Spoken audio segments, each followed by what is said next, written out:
Let your breathing settle into an easy rhythm without changing anything too quickly. Imagine the darkness above an ancient city, deep blue and almost cloudless. Far away, water moves steadily through a public fountain, softening the silence around it.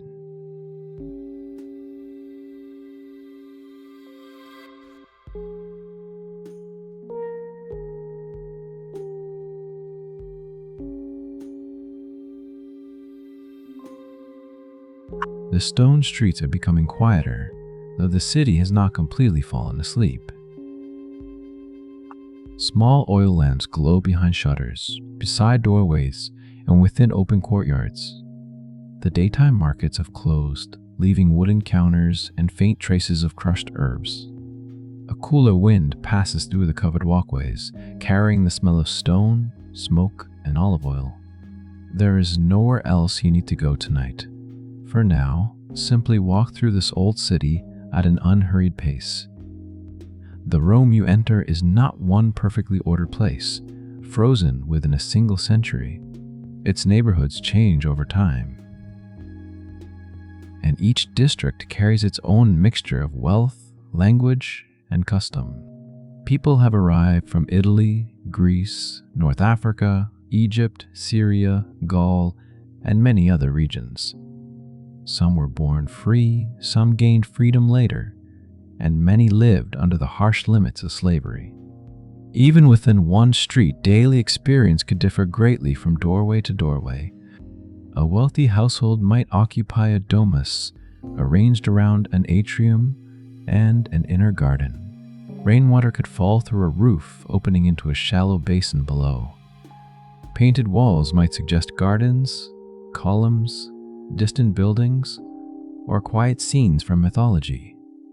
These rooms were not entirely private, because business and social duties often entered the household.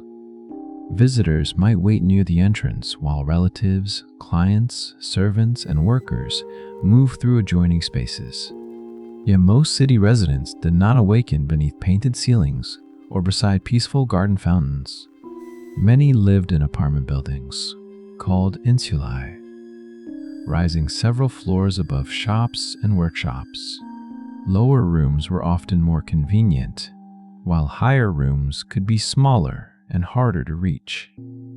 Climbing upstairs meant carrying water, food, fuel, and household goods along narrow stairways. Some apartments had little natural light, where nearby buildings pressed closely around them. Furniture was usually limited, especially in modest homes where every object needed a practical purpose. Beds varied from carefully made frames to simple mattresses filled with wool or reeds. Privacy, like comfort, depended greatly upon money, status, household size, and local conditions. You do not need to remember every room, object, or unfamiliar word. The old city can remain around you, even as the details begin to drift. Before sunrise, the darkness slowly changes above the tiled roofs. A baker has already been awake for hours, tending heat and preparing dough for morning customers. In some bakeries, large stone mills turn grain into flour through patient, repeated motion. The smell of warm bread gradually enters streets still touched by the coolness of night. Bread was a daily foundation for many households, though quality and price varied widely.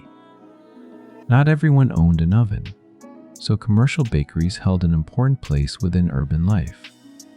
Elsewhere, shopkeepers lift shutters and arrange jars, baskets, lamps, sandals, cloth, and household goods.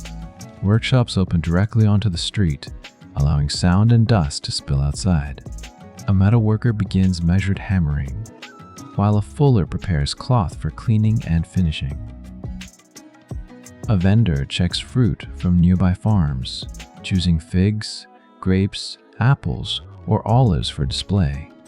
The city does not awaken with one single sound. It gathers slowly through footsteps, voices, animals, fountains, wheels, and scraping wooden doors. Inside a modest room, someone washes using water carried from a neighborhood fountain. Aqueducts brought great quantities of water toward Roman cities, but private pipes did not reach everyone. Public fountains became familiar places for collecting water and exchanging small pieces of news. For many workers, preparation was quick because the street already called them toward another long day. The basic garment was usually a tunic, made from wool, linen, or suitable local fabrics. It could be belted, layered, repaired, or adjusted according to work and season. Clothing across the empire was never completely uniform. Local traditions remained visible in colors, cloaks, footwear, jewelry, hairstyles, and methods of fastening cloth. The famous toga was important, but it was not comfortable clothing for every daily task. It required careful arrangement and was associated especially with male citizens and formal occasions. Most ordinary movement through shops, workshops, homes, and fields happened in more practical garments. Breakfast was often light, and many people did not expect a large meal after waking. Bread might be eaten with olives, cheese, fruit, or something left from the previous evening. Some dipped bread into watered wine, which was commonly diluted before drinking. The exact meal depended on income, location, season, household habit, and what remained affordable. Soon, the street becomes brighter, and the first serious business of the day begins. The fountain continues flowing, the baker's shelves empty, and the market voices grow clearer. For a moment, remain beneath the shade of a portico and watch without hurrying. Ancient Rome will continue into morning. Whether or not you follow every passing face, if your eyes feel heavy, let the warm bread, cool stone, and distant water soften together. The city is awake now, but you are still allowed to rest.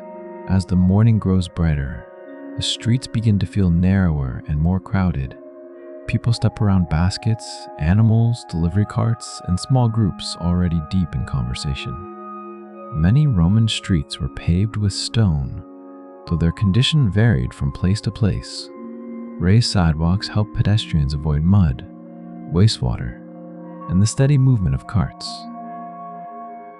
At certain crossings, large stepping stones allowed people to pass above the street surface.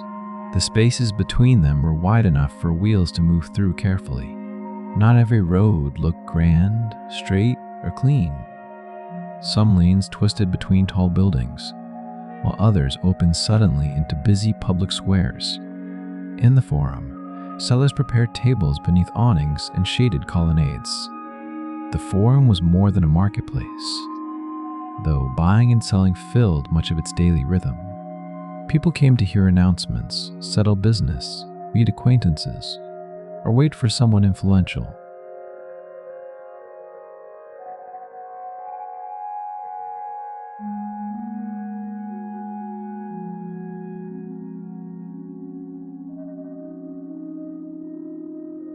Stone walls in public buildings carried notices, painted signs, and scratched messages.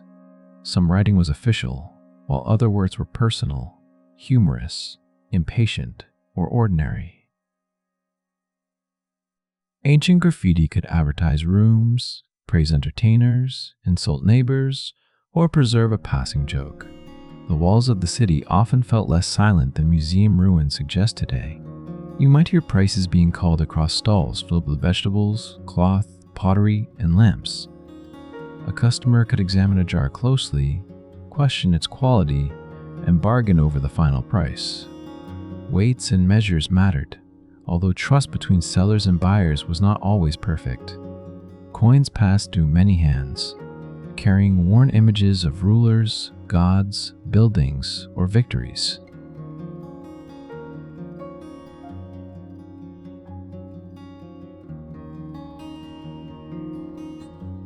For an ordinary shopper, however, the coin's value mattered more than its careful design. Nearby, a thermopolium opened its counter toward the street. These food shops offered simple prepared dishes and drinks to people without spacious kitchens. Large pottery jars could be set into counters, holding dry foods or ingredients for serving. The exact menu differed across cities, seasons, and neighborhoods. A worker might stop for bread, lentils, vegetables, cheese, or a warm portion of stew. Meals for most people were far simpler than the famous banquets described by ancient writers. Olives, beans, onions, grains, fruit, and modest amounts of fish appeared often. Meat was available, but many households did not eat large portions every day. Garum, a fermented fish sauce, added salt and depth to many dishes. Its reputation today can seem unusual, yet it was a familiar ingredient in Roman cooking. Different grades existed, from costly varieties to more affordable forms used in ordinary kitchens. The scent from food stalls mixed with smoke, animals, hot stone, and damp corners. Roman cities were places of many smells, some pleasant, and others difficult to ignore. A bakery might smell comforting from one doorway and heavy with smoke from another. Spices and perfumes drifted near market stalls and vanished beneath stronger workshop odors. There were no sealed modern interiors, keeping every activity separate. Cooking, working, selling, washing, and traveling often happened close together. A potter-shaped clay behind an open frontage, surrounded by finished bowls and unfinished forms. A cobbler repaired worn sandals while customers waited or returned later in the day. Carpenters produced doors, stools, boxes, shelves, and wooden parts for larger construction. Clothing workers washed, treated, dyed, repaired, and finished fabric through several specialized trades. Scribes copied accounts, letters, contracts, and literary texts for people who required written records. Not everyone could read fluently, but writing remained visible throughout urban life. Wax tablets provided a reusable surface for notes, lessons, calculations, and short messages. A pointed stylus marked the wax, while its flat end could smooth mistakes away. Papyrus and parchment were more valuable and suited to longer documents or permanent records. At a small school, children might repeat letters, numbers, or memorize passages. Education depended heavily on family wealth, social position, location, and expectations. Some children learned at home from relatives, household tutors, or educated enslaved people. Others attended modest schools where lessons could take place in rented rooms or open spaces. The classroom was not always quiet, comfortable, or separated from street noise. Students wrote on tablets, practiced calculation, and listened closely to repeated instruction. Many children, however, spend much of the day helping with work inside or outside the household. They carried water, watched younger children, assisted in shops, or learned a family trade. Children also played whenever time and space allowed. They used dolls, hoops, balls, knucklebones, miniature carts, and improvised toys. Games did not require expensive objects to fill an afternoon with competition and laughter. Adults also enjoyed board games and dice, especially during meals or quiet social gatherings. Rules could vary, and several ancient games remain only partly understood today. Yet the pleasure of moving pieces across a board would feel immediately familiar. The city around you continues to brighten beneath the climbing sun. Shadows shorten near columns, and people begin seeking cooler routes beneath covered walkways. There is no need to hold every detail in your mind. Let the market voices become softer, as though heard from the far end of the street. Beyond the square, another kind of daily ritual is beginning. People carrying towels, oil flasks, sandals, and small personal items move toward the public baths. Bathing in the Roman world was not simply a private act of washing. For many city residents, the baths offer exercise, conversation, warmth, business, and rest. Some complexes were enormous, while neighborhood baths could be smaller and more familiar. Opening hours, fees, customs, and access differed across places and periods. The Roman Empire stretched across many climates and cultures, so habits never remained perfectly identical. Inside, visitors might pass through changing areas before entering rooms of different temperatures. A warm room allowed the body to adjust before the hotter spaces. The caldarium was heated, humid, and often brightened by reflected light from water and polished surfaces. A cooler room offered relief afterward, especially during hot weather. Heating could come from a hypocaust system beneath raised floors. Hot air moved through hidden spaces below, and sometimes through hollow sections within walls. This method required fuel, maintenance, careful construction, and continuous labor behind the scenes. Workers tended furnaces, carried wood, cleaned rooms, and kept water moving. The comfort experienced by bathers depended upon many people who remained mostly unnoticed.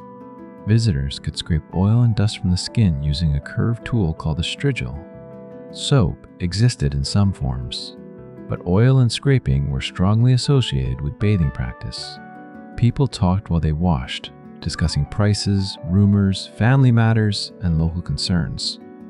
The baths could be peaceful at one moment and noisy at another. Voices echoed from stone surfaces, sandals tapped across floors, and water moved through pools. Some people exercised beforehand, using open courts or covered areas nearby. Others came mainly to meet friends, conduct business, or escape cramped rooms. Wealth did not disappear inside the baths, yet public facilities brought many social groups into proximity.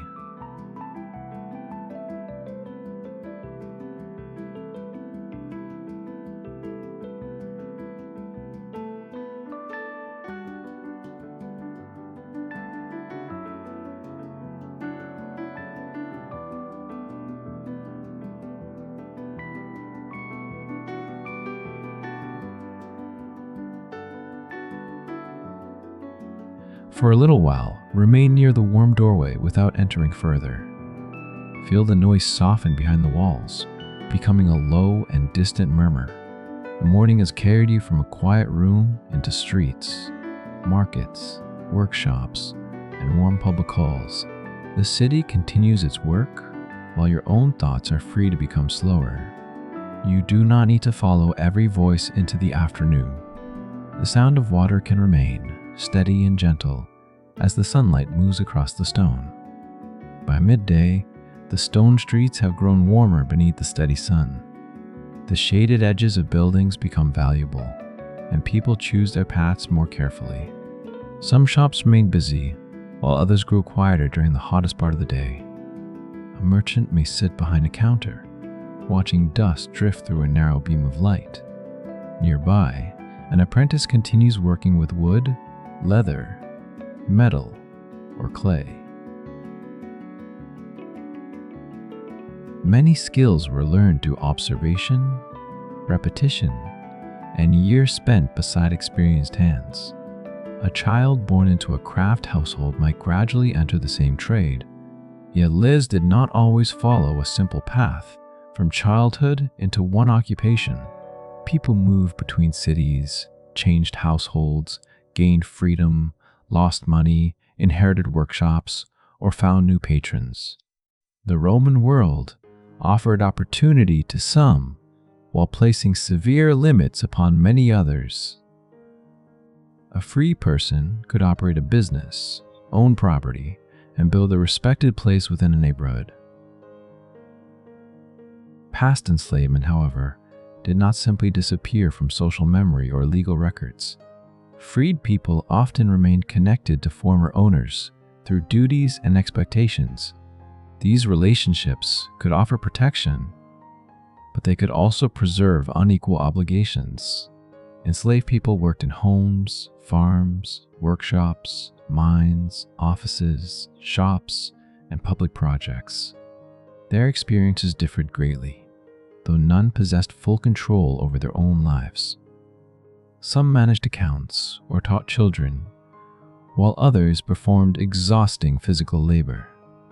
A comfortable household depended upon work that visitors were not always expected to notice. Water was carried, floors were swept, lamps were cleaned, clothing was repaired, and food was prepared. Even the quietest courtyard required constant attention from someone. Women's daily lives also varied widely across wealth, location, age, and legal status. Many managed household supplies, supervised work, prepared food, spun wool, or cared for children. Others sold goods, owned property, lent money, managed estates, or helped operate family businesses. Inscriptions and surviving documents preserve women connected with shops, workshops, medicine, trade, and religious life. Their independence was shaped by family arrangements and local custom, rather than one universal rule. A wealthy woman might direct servants and property from a large household. A poorer woman might spend long hours at a stall, workshop, laundry, or food counter. For both, the city could require patience, negotiation, and careful attention to reputation. Along the street, a customer pauses to speak with someone more powerful than himself. Roman society often worked through networks of favor, obligation, and personal connection. A patron might offer advice, influence, legal help, food, or financial support. In return, clients could visit, accompany, praise, vote, or provide other forms of service. These arrangements were not always warm friendships. They could be practical, tiring, respectful, humiliating, or all of these at once. Early morning visits sometimes filled the entrance halls of important households. Clients waited to be received, hoping their presence would be remembered. A small gift or a basket of food might make the morning worthwhile. For those without strong family wealth, connections could shape access to work and protection. Still, most daily relationships were smaller and less formal. Neighbors borrowed objects, shared information, argued over noise, and watched one another's doors. Shopkeepers recognized familiar customers and noticed strangers moving through the district. City block could feel anonymous from a distance, yet intimate to those living within it. Everyone knew which baker sold the cheapest loaves. They knew which fountain flowed reliably and which landlord delayed repairs. They knew where a child could be trusted to carry a message safely. You do not need to remember every social rule or hidden obligation. Let the faces pass slowly, one after another, without asking you to follow. Beyond the crowded center, goods arrive from places too distant to see. Rome depended upon enormous networks of farms, ports, ships, warehouses, animals, and laborers. Grain came in large quantities from regions such as North Africa and Egypt. Olive oil, wine, fish sauce, stone, timber, metals, and luxury goods traveled across land and sea.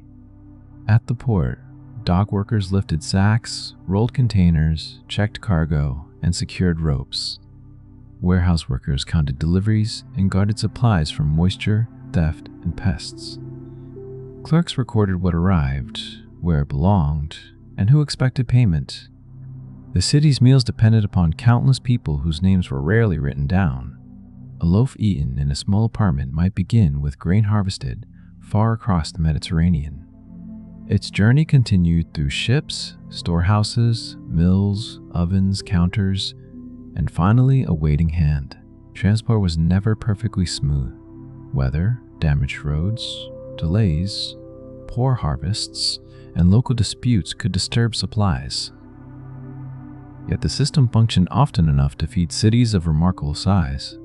Large clay containers called amphorae carried wine, oil, fish products, and other goods. Their pointed shapes made them easier to stack securely within ships. Once emptied, some were reused, while many were discarded or broken. Layers of fragments could grow into vast mounds near busy commercial centers. A simple broken handle might still carry a stamp from a producer or official. To modern historians, such marks reveal quiet patterns of ancient trade. To an ancient worker, they were simply part of another day's cargo. On the roads beyond the city, travelers followed routes marked by milestones. Roman roads were built in different ways according to terrain, purpose, and available material. Major routes could include layered foundations beneath a durable surface. Smaller roads and local tracks were often less impressive. Movement across the empire depended on roads, rivers, coastal routes, and open sea. A traveler might walk, ride, hire an animal, or join a wagon. Comfort depended greatly upon money and social position. Wealthier travelers could bring servants, bedding, food, and letters of introduction. Poorer travelers carried what they could and accepted uncertainty along the road. Inns offered shelter, meals, animals, and information, though quality varied widely. Messages moved through private couriers, merchants, soldiers, officials, and trusted acquaintances. The imperial communication system served government business rather than ordinary personal convenience. A family letter could travel slowly through a chain of willing hands. Its arrival might depend upon someone heading in the right direction. Wax tablets could hold short notes, accounts, or temporary instructions. Longer letters might be written on papyrus, folded, tied, and sealed. The handwriting could be hurried, elegant, cramped, or difficult to understand. People complained about delays, asked for money, sent greetings, and worried about relatives. Across centuries, many surviving letters feel surprisingly close to everyday life. They mention clothing, food, illness, travel, business, and forgotten promises. Even in a vast empire, much communication remained personal and uncertain. The afternoon light begins to soften slightly, though the city is still warm. A fountain basin shines beside the road, disturbed by cups and waiting containers. Someone rests beneath a portico, listening to distant wheels and nearer conversation. Another person studies figures on a tablet before smoothing the wax and beginning again. The old city does not need to explain itself all at once. It can remain incomplete, full of open doors and half-heard voices. Your attention may wander now, just as shade moves slowly across the paving stones. There's nowhere else you need to go this afternoon. Let the merchants continue counting, the ships continue unloading, and the roads stretch quietly beyond sight. You may stay beside the fountain, where the water keeps the same gentle rhythm. The afternoon moves gently onward, and the strongest heat begins to loosen its hold.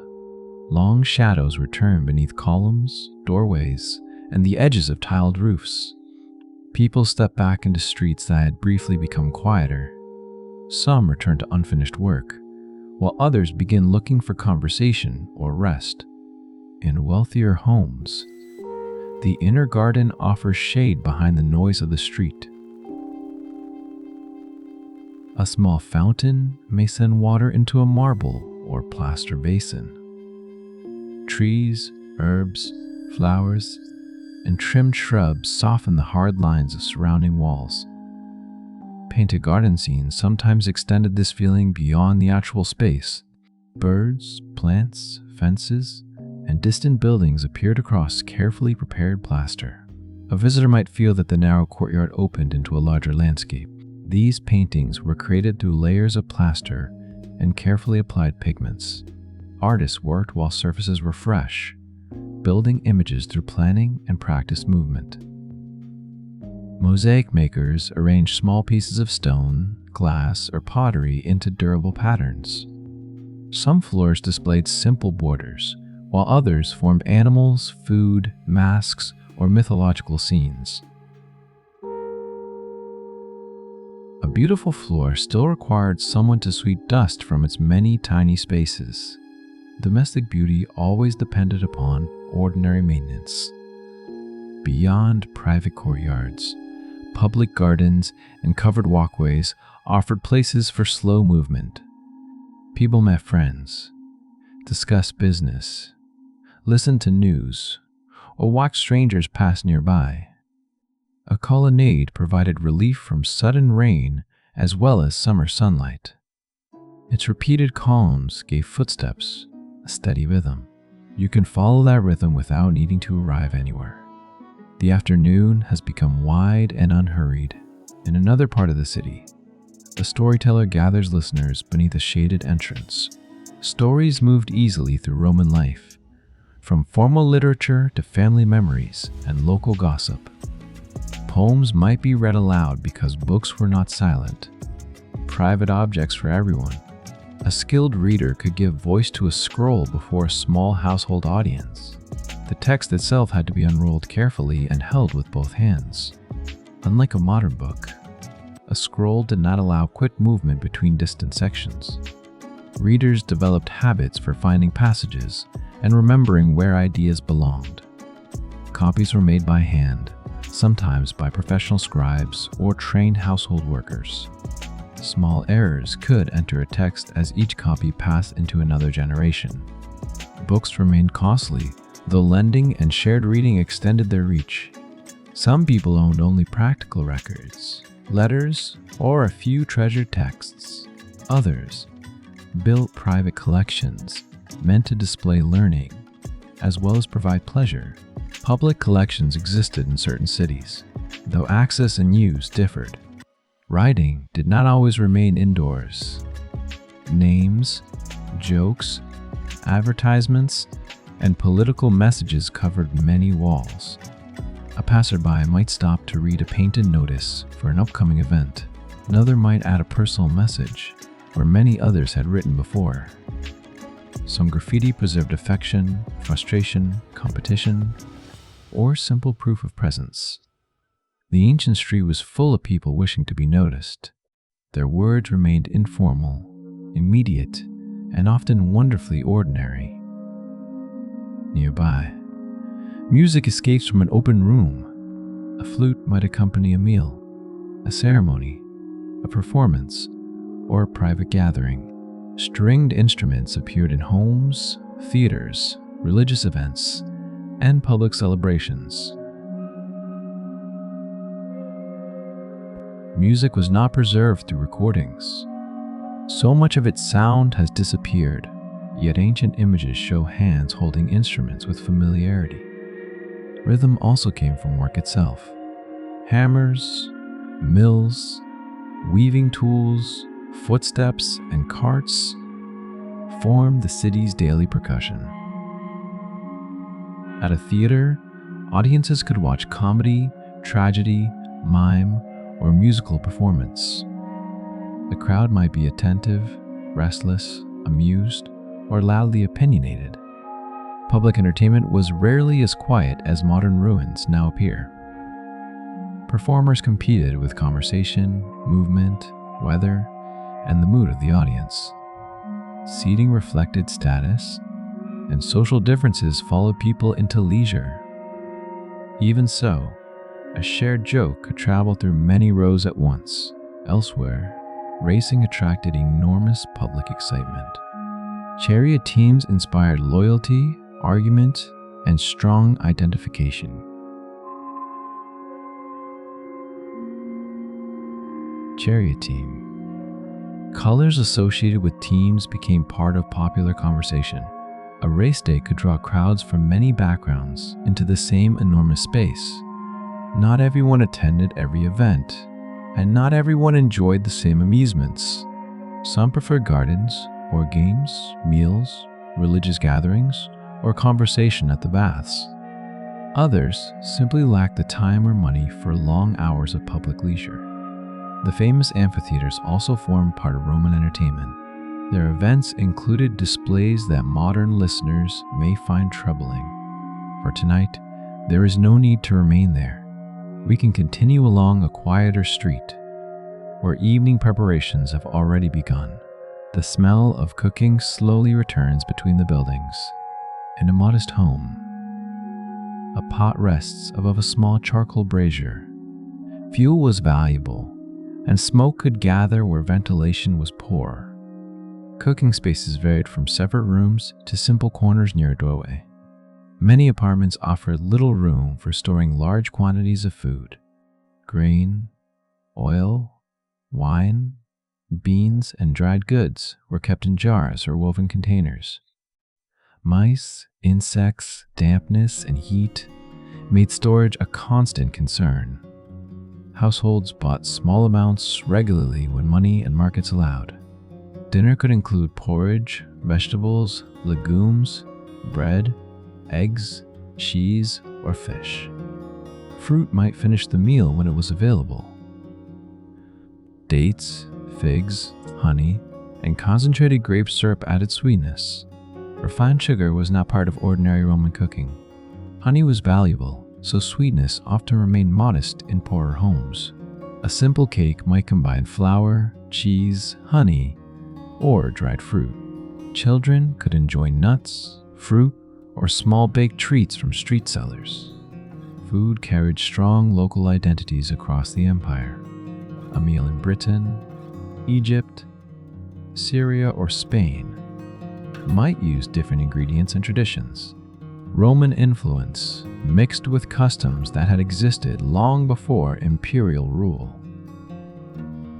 Languages also changed from neighborhood to neighborhood. Latin was important in administration and public life, especially in the western regions. Greek remained widely used across the eastern Mediterranean and among educated communities. Many people spoke local languages at home, in markets, and within families. A person could move between languages during a single day. The empire was never one voice, one table, or one perfectly shared way of living. Its cities were layered places shaped by migration, trade, conquest, and memory. You do not need to hold all these regions together in your mind. Let them remain like distant lamps, each glowing in its own quiet street. As evening approaches, families prepare for different kinds of meals. A wealthy dinner might continue for hours within a decorated dining room. Guests reclined on couches, while servants brought several courses. Conversation, poetry, music, and social display could matter as much as the food. Rare ingredients demonstrated wealth, distance, and access to trade. Yet descriptions of extravagant banquets can distort our picture of daily Roman eating. Most people lived far from such abundance. Their evening meal was smaller, more practical, and shaped by whatever remained. A worker returning home might share bread, beans, onions, and watered wine. Someone else might purchase hot food because cooking at home was inconvenient. A family could gather around a low table, or eat wherever space allowed. Furniture was not arranged in one standard Roman pattern. Stools, benches, chests, and portable tables moved according to need. Storage chests protected clothing, documents, tools, and household valuables. Doors could be secured with wooden bars, bolts, locks, and metal keys. Some surviving keys are small enough to be worn like rings. Security mattered in crowded streets where many people passed close to private rooms. Neighbors might watch one another's entrances, intentionally, or simply through constant proximity. The light outside has now become softer and more golden. A sundial loses its usefulness as the sun approaches the rooftops. Roman hours were not always equal in length throughout the year. Daylight was divided into portions, making summer hours longer than winter hours. Water clocks could measure time indoors or when sunlight was unavailable. Their flow was not perfectly convenient, yet it helped organize speeches, work, and appointments. Most people experience time through routine rather than precise minutes. They noticed opening markets, changing shadows, meal habits, and familiar public sounds. The day was understood by what happened within it. For now, the afternoon can gently release you into evening. The shadows have crossed the courtyard, and the fountain remains cool. Somewhere nearby, a wax tablet is closed and placed inside a wooden chest. A shopkeeper begins counting coins before lowering the front shutters. Let the final voices of the market become quieter. The lamps are not yet fully lit, but daylight is already withdrawing. You may continue with the city, or allow it to move ahead without you.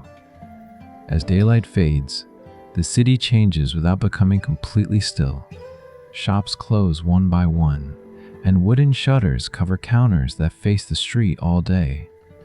Some owners sleep behind their businesses, close to tools, goods, and stored supplies. Others carry small objects upstairs before securing the doorway with bolts or bars. The final customers leave with bread, oil, vegetables, or a cup of inexpensive wine. A few food sellers remain open, serving workers whose day has ended late. The evening meal may be the first unhurried moment many people have shared together. Inside a crowded apartment, family members settle wherever space can be found. A low table holds bread, beans, olives, and perhaps a little cheese or fish. There may be no separate dining room and no expectation of formal reclining. People eat on stools, benches, beds, or the floor beside a small lamp. In a wealthy house, dinner follows a very different rhythm. Guests enter through decorated rooms and recline around a carefully arranged table. Servants carry dishes from a kitchen that visitors may never see. The meal offers a chance to display generosity, taste, influence, and social rank. Yet even luxurious dining rooms are lit by flames rather than electricity. Shadows move across painted walls whenever someone passes near a lamp. Oil lamps are among the most familiar objects in the Roman night. Many are made from clay, pressed in molds, and produced in large numbers. A small reservoir holds oil, while a wick rests within a narrow opening. Olive oil is common fuel in many regions, though other oils may also be used. The flame provides limited light compared with a modern bulb. It illuminates a table, a doorway, or a small part of a room. Corners remain dark, and faces appear softer at the edges. A household must trim the wick and add oil when the flame weakens. Smoke can stain walls and ceilings, especially in rooms with little ventilation. Lamps may carry simple decorations, maker's marks, animals, plants, or familiar religious images. A more elaborate lamp might signal wealth, but even a plain one transforms the evening. Candles are known, though lamps are generally more strongly associated with Roman domestic lighting. Outside, light becomes less reliable. Important streets may receive some illumination from doorways, taverns, or public buildings. Most roads, however, grow dim after sunset. Anyone walking far may carry a lamp, torch, or small lantern. Wealthier travelers sometimes bring servants to guide the way. Others depend upon moonlight, memory, and the glow escaping from nearby windows. There is no bright line of streetlights stretching into the distance. The city becomes a pattern of darkness and scattered amber flames. You can let those lights remain small and far away. There is no need to count them or follow every doorway. Near the entrance of many homes, a household shrine may receive brief attention. These shrines are often called lararia by modern historians. They can contain painted or sculpted figures connected with household protection and family ritual. Offerings might include wine, incense, flowers, or small portions of food. Practices differ between homes, regions, periods, and individual families. Religion is woven into ordinary routines rather than reserved only for great temples. A person might speak a few familiar words before beginning a journey or ending a meal. Another household may observe traditions brought from elsewhere in the empire. Egyptian, Greek, Syrian, local Italian, and many other religious customs exist beside one another. Belief in the Roman world is varied, overlapping, and deeply connected with community life. Festivals sometimes fill streets with processions, music, decorations, and special foods. On an ordinary night, however, household ritual may be quiet and brief.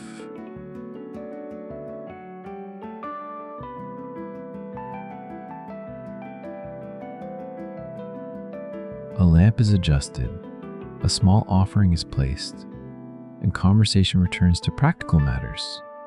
Someone repairs a sandal strap before tomorrow. Someone folds clothing and places it inside a chest. Someone checks the remaining grain and wonders whether prices will rise. Daily concerns continue beneath every grand monument. Not far away, water still runs through public fountains. Aqueducts use carefully controlled gradients to move water across long distances. Gravity carries the flow through channels, tunnels, bridges, and distribution points. The famous arches are only the most visible parts of much larger systems. Within the city, water serves fountains, baths, basins, gardens, and some private buildings. Access is unequal, and many residents must collect what they need by hand. The fountain is therefore both an engineering achievement and a daily household destination. Its water may arrive from far beyond the city walls. Yet the final part of the journey ends inside a clay jar carried upstairs. Roman drainage also varies greatly in quality and reach. Large sewers exist, but they do not connect every room or every building. Rainwater, wastewater, and refuse still create unpleasant conditions in many streets.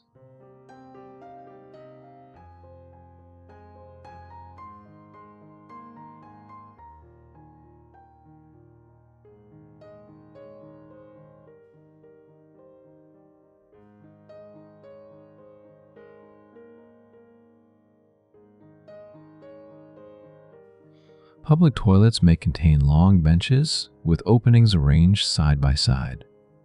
They offer little of the privacy expected in many modern societies. Water channels carry some waste away, though cleanliness is never guaranteed. Shared facilities can also become places for brief conversation. People living in crowded apartments may depend on chamber pots and nearby public spaces. The polished image of marble Rome hides many difficult smells and practical inconveniences. Magnificent buildings and uncomfortable living conditions stand close together. This is one reason ancient urban life cannot be described as simply advanced or primitive. It combines remarkable systems with serious limitations. A person may bathe beneath a vaulted ceiling in the afternoon. That same person may climb a dark staircase carrying water at night. The city is full of such contrasts. As the evening deepens, the streets begin to carry different sounds. During daylight, carts are restricted in parts of Rome at certain periods. This means some deliveries and heavy transport move after dark. Wooden wheels strike paving stones, while animals pull loaded wagons through narrow routes. Drivers call to one another, and iron fittings rattle against the roadway. For residents trying to sleep, the night may be noisier than expected. A room above a busy street offers little protection from passing traffic. Voices rise from taverns, animals shift in nearby stables, and doors close heavily below. The wealthy can sometimes withdraw into quieter interior rooms or suburban properties. Poorer residents have fewer choices about heat, noise, smoke, or neighbors. Some upper apartments are hot during summer days and cold during winter nights. Roof tiles and thin walls provide limited comfort during difficult weather. Bedding may include wool blankets, linen coverings, animal skins, or simple woven cloth. Mattresses can be stuffed with wool, straw, reeds, or other available materials. A well-made bed frame is valuable, but not everyone owns one. Children may share sleeping areas with siblings, relatives, servants, or apprentices. In a small workshop, an apprentice might sleep close to the place where work begins each morning. In a large house, bedrooms still may not have one permanent purpose. Rooms can change according to season, household need, and the movement of furniture. Summer sleeping may take place where air passes more freely. Winter encourages people toward enclosed spaces, extra coverings, and nearby warmth. The Roman day changes with the length of daylight.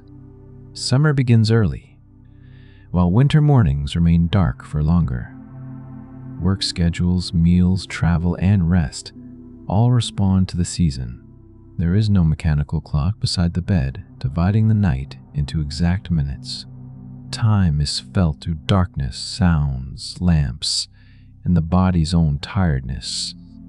Night watchmen and patrols move through some urban areas. Rome eventually develops organized groups responsible for fires and nighttime order.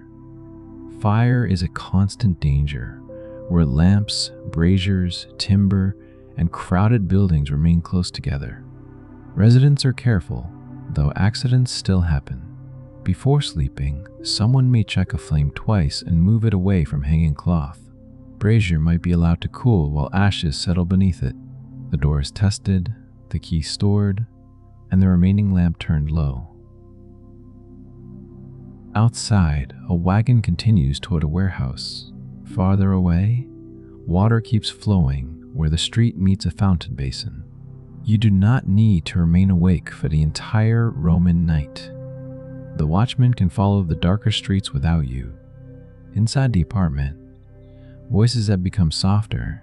A child holds a small doll or worn toy before finally releasing it. An adult remembers tomorrow's work, tomorrow's debt, or tomorrow's promised visit. Dreams may draw from familiar sights, animals, gods, family members, and uncertain journeys. Ancient people sometimes considered dreams meaningful. Some sought interpretations, while others treated them as passing images of sleep. Tonight, they can simply drift through the lamplight and disappear. One flame becomes smaller, leaving only a warm point beside the wall. The traffic sounds move farther away. The fountain remains steady, even when no one is standing beside it. And the old city settles into darkness, imperfectly, gradually, and never all at once. As daylight fades, the city changes without becoming completely still. Shops close one by one, and wooden shutters cover counters that face the street all day. Some owners sleep behind their businesses, close to tools, goods, and stored supplies. Others carry small objects upstairs before securing the doorway with bolts or bars. The final customers leave with bread, oil, vegetables, or a cup of inexpensive wine. A few food sellers remain open, serving workers whose day has ended late. The evening meal may be the first unhurried moment many people have shared together. Inside a crowded apartment, family members settle wherever space can be found. A low table holds bread, beans, olives, and perhaps a little cheese or fish. There may be no separate dining room, and no expectation of formal reclining. People eat on stools, benches, beds, or the floor beside a small lamp. In a wealthy house, dinner follows a very different rhythm. Guests enter through decorated rooms and recline around a carefully arranged table. Servants carry dishes from a kitchen that visitors may never see. The meal offers a chance to display generosity, taste, influence, and social rank. Yet even luxurious dining rooms are lit by flames rather than electricity. Shadows move across painted walls whenever someone passes near a lamp. Oil lamps are among the most familiar objects in the Roman night. Many are made from clay, pressed in molds, and produced in large numbers.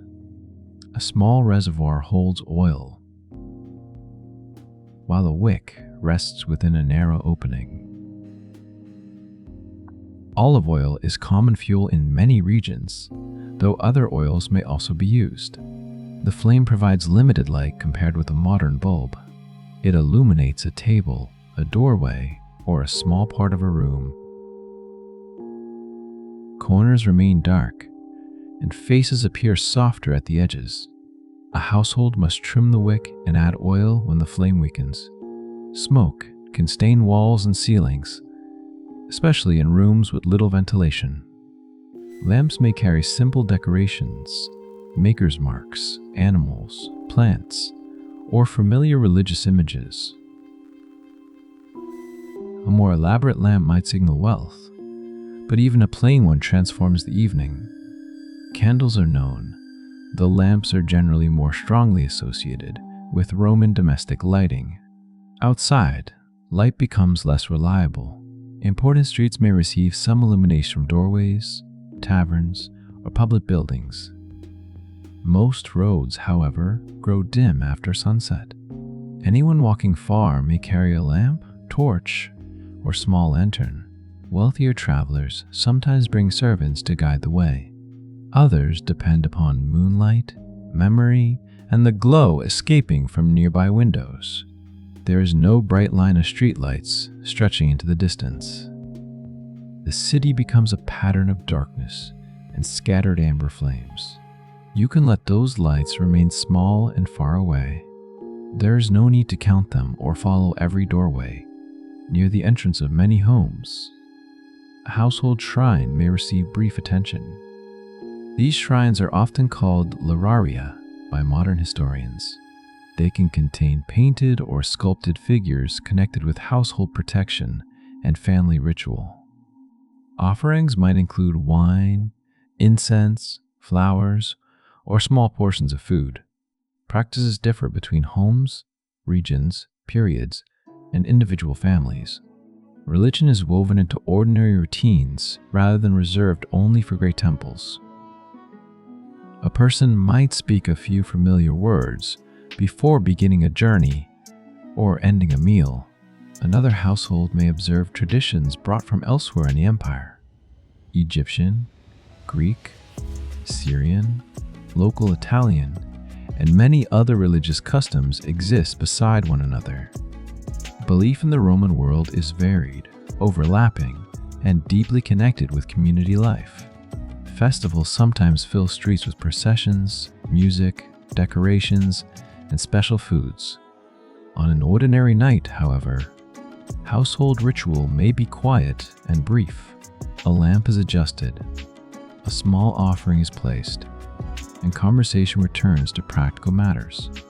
Someone repairs a sandal strap before tomorrow. Someone folds clothing and places it inside a chest. Someone checks the remaining grain and wonders whether prices will rise. Daily concerns continue beneath every grand monument. Not far away, water still runs through public fountains. Aqueducts use carefully controlled gradients to move water across long distances. Gravity carries the flow through channels, tunnels, bridges, and distribution points. The famous arches are only the most visible parts of much larger systems. Within the city, water serves fountains, baths, basins, gardens, and some private buildings. Access is unequal, and many residents must collect what they need by hand.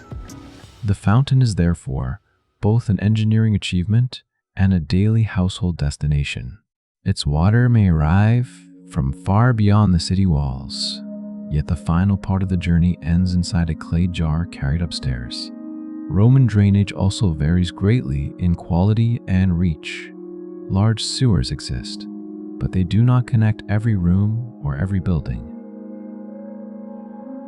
Rainwater, wastewater, and refuse still create unpleasant conditions in many streets. Public toilets may contain long benches with openings arranged side by side. They offer little of the privacy expected in many modern societies. Water channels carry some waste away, though cleanliness is never guaranteed.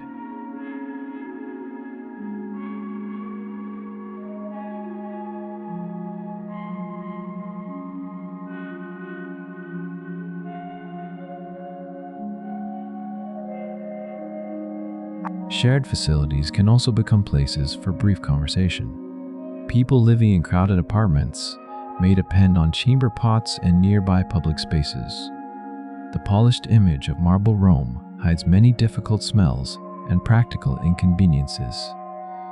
Magnificent buildings and uncomfortable living conditions stand close together. This is one reason ancient urban life cannot be described as simply advanced or primitive. It combines remarkable systems with serious limitations. A person may bathe beneath a vaulted ceiling in the afternoon. That same person may climb a dark staircase carrying water at night. The city is full of such contrasts. As the evening deepens, the streets begin to carry different sounds. During daylight, carts are restricted in parts of Rome at certain periods. This means some deliveries and heavy transport move after dark. Wooden wheels strike paving stones, while animals pull loaded wagons through narrow routes.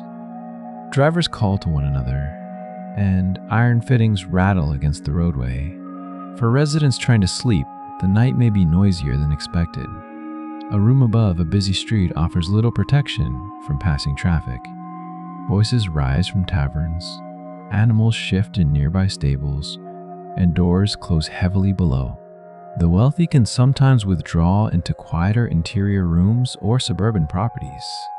Poorer residents have fewer choices about heat, noise, smoke, or neighbors.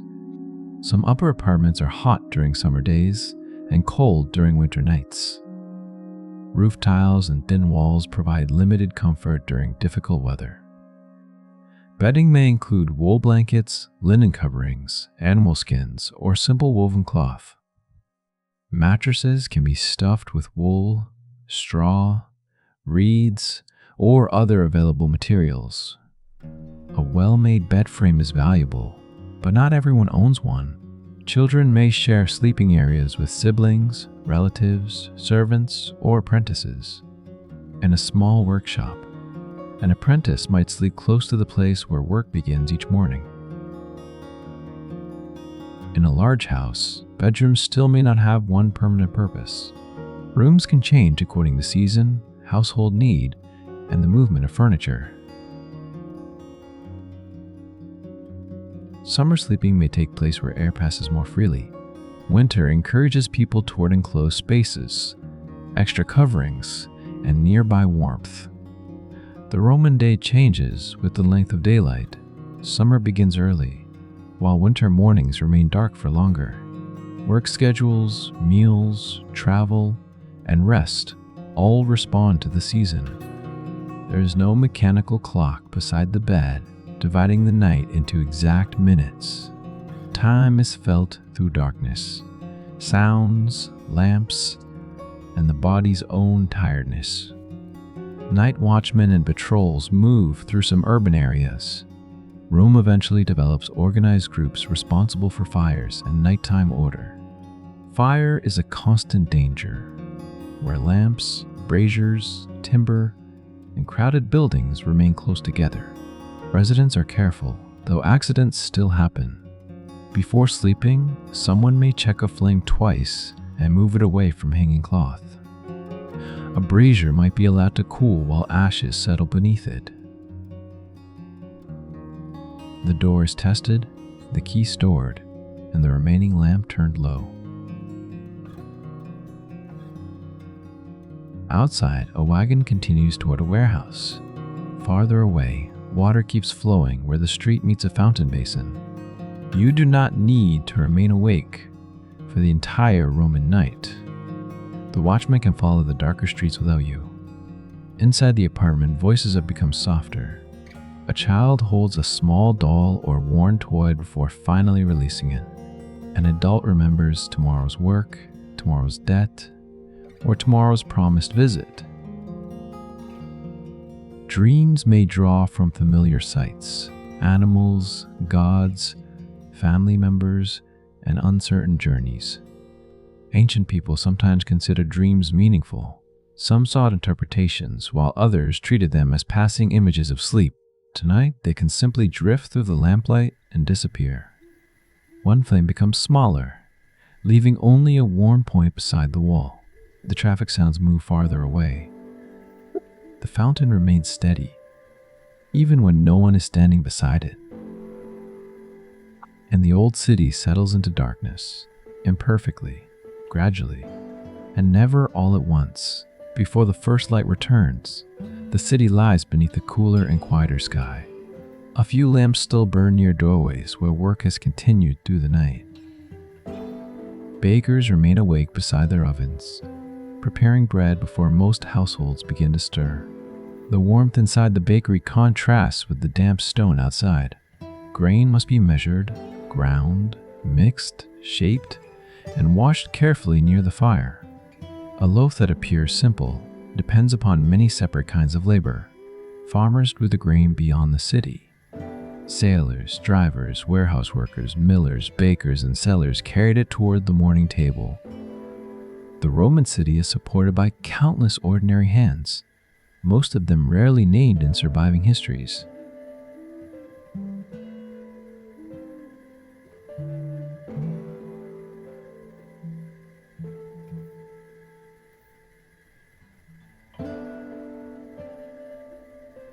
The same is true of its buildings. At first glance, Rome may seem like a city made mainly from marble. Temples, monuments, arches, and public halls draw the eye toward pale stone. Yet much of the city is built from brick, timber, plaster, rubble, and Roman concrete. Marble is often used as a surface or decoration, rather than forming every hidden wall.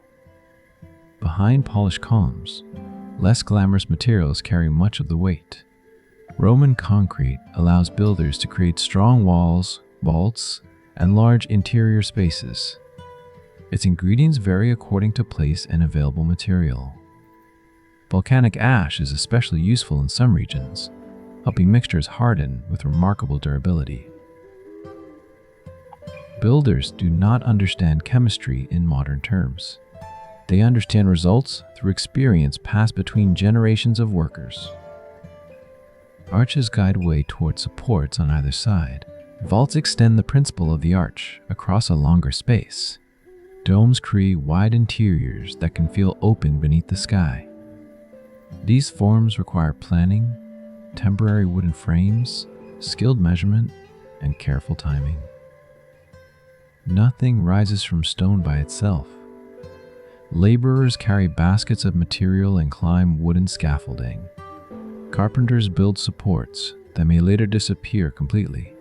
Stonecutters shape blocks using hammers, chisels, lines, and practice judgment. Surveyors establish levels and directions with simple but effective tools. Engineers and supervisors depend upon workers who understand the behavior of materials through touch. A lifting crane may use ropes, pulleys, wooden beams, and human or animal power. Several people walking inside a large treadwheel can raise heavy loads above the ground. The device looks impressive, but it still depends upon tired muscles and coordinated movement. Construction sites fill the surrounding streets with dust, voices, tools, and arriving carts. A grand public building may take years to complete. During that time, neighbors live beside unfinished walls and repeated noise. Children grow older, while columns slowly rise above familiar rooftops. Not every project is completed exactly as planned. Money changes, officials change, materials become delayed, and older structures are reused. Stones carrying earlier inscriptions may appear inside later walls. Columns can be moved from one building and placed within another. The ancient city is constantly repairing, adapting, and building over itself. Its streets hold many layers of earlier lives beneath the visible surface. You do not need to imagine every hammer or measure every stone. Let the unfinished buildings remain quiet shapes against the approaching dawn. Outside the city, road workers maintain routes used by travelers, carts, officials, and armies. Roman roads are famous, but they are not identical across the empire. Some are broad and carefully paved. Others are narrow, rough, muddy, or repaired only when local needs demand it. A major road may begin with a prepared foundation beneath several layers of stone. Drainage channels help move rainwater away from the surface. Curved paving can prevent water from settling in the center. Milestones record distance and sometimes honor the authority responsible for construction or repair. For an ordinary traveler, the most important question is simpler. How far remains before shelter, food, water, or a safe place to rest? Journey times depend upon weather, animals, road quality, health, and money. A distance that seems small on a modern map may require several tiring days. Travelers carry cloaks against cold nights and sudden rain. Dust enters sandals during dry weather, and mud gathers around the feet in winter. Sandals themselves vary widely in shape, quality, and purpose. Some are open and light. Others cover more of the foot and provide stronger protection for work or travel. Leather wears down and needs frequent repair. A cobbler may replace straps, reinforce soles, or add metal studs beneath a shoe. Even footwear reveals differences in wealth and occupation. A laborer's shoes may show heavy use. A wealthy person can own several pairs suited to different settings. Bare feet are also common among those unable to afford better protection. Near a road junction, an inn begins preparing for another day. Animals need water, feed, and space before travelers can continue. A mule may be more useful than a horse for carrying goods through difficult terrain. Donkeys pull loads, turn mills, and support countless small journeys. Oxen move more slowly but can draw heavy carts. Animals shape the pace and sound of Roman transport. Hooves strike stone, harnesses creak, and stable yards carry their own strong smells. Travel is never separated from the care of living creatures. The imperial world is connected by movement, but movement remains slow and physical. News can take days, weeks, or longer to reach distant cities. A rumor may arrive before an official message. Merchants often carry information alongside cloth, oil, wine, or pottery. Sailors report weather, port conditions, prices, and political changes. Travelers bring accents, recipes, songs, and stories from other regions.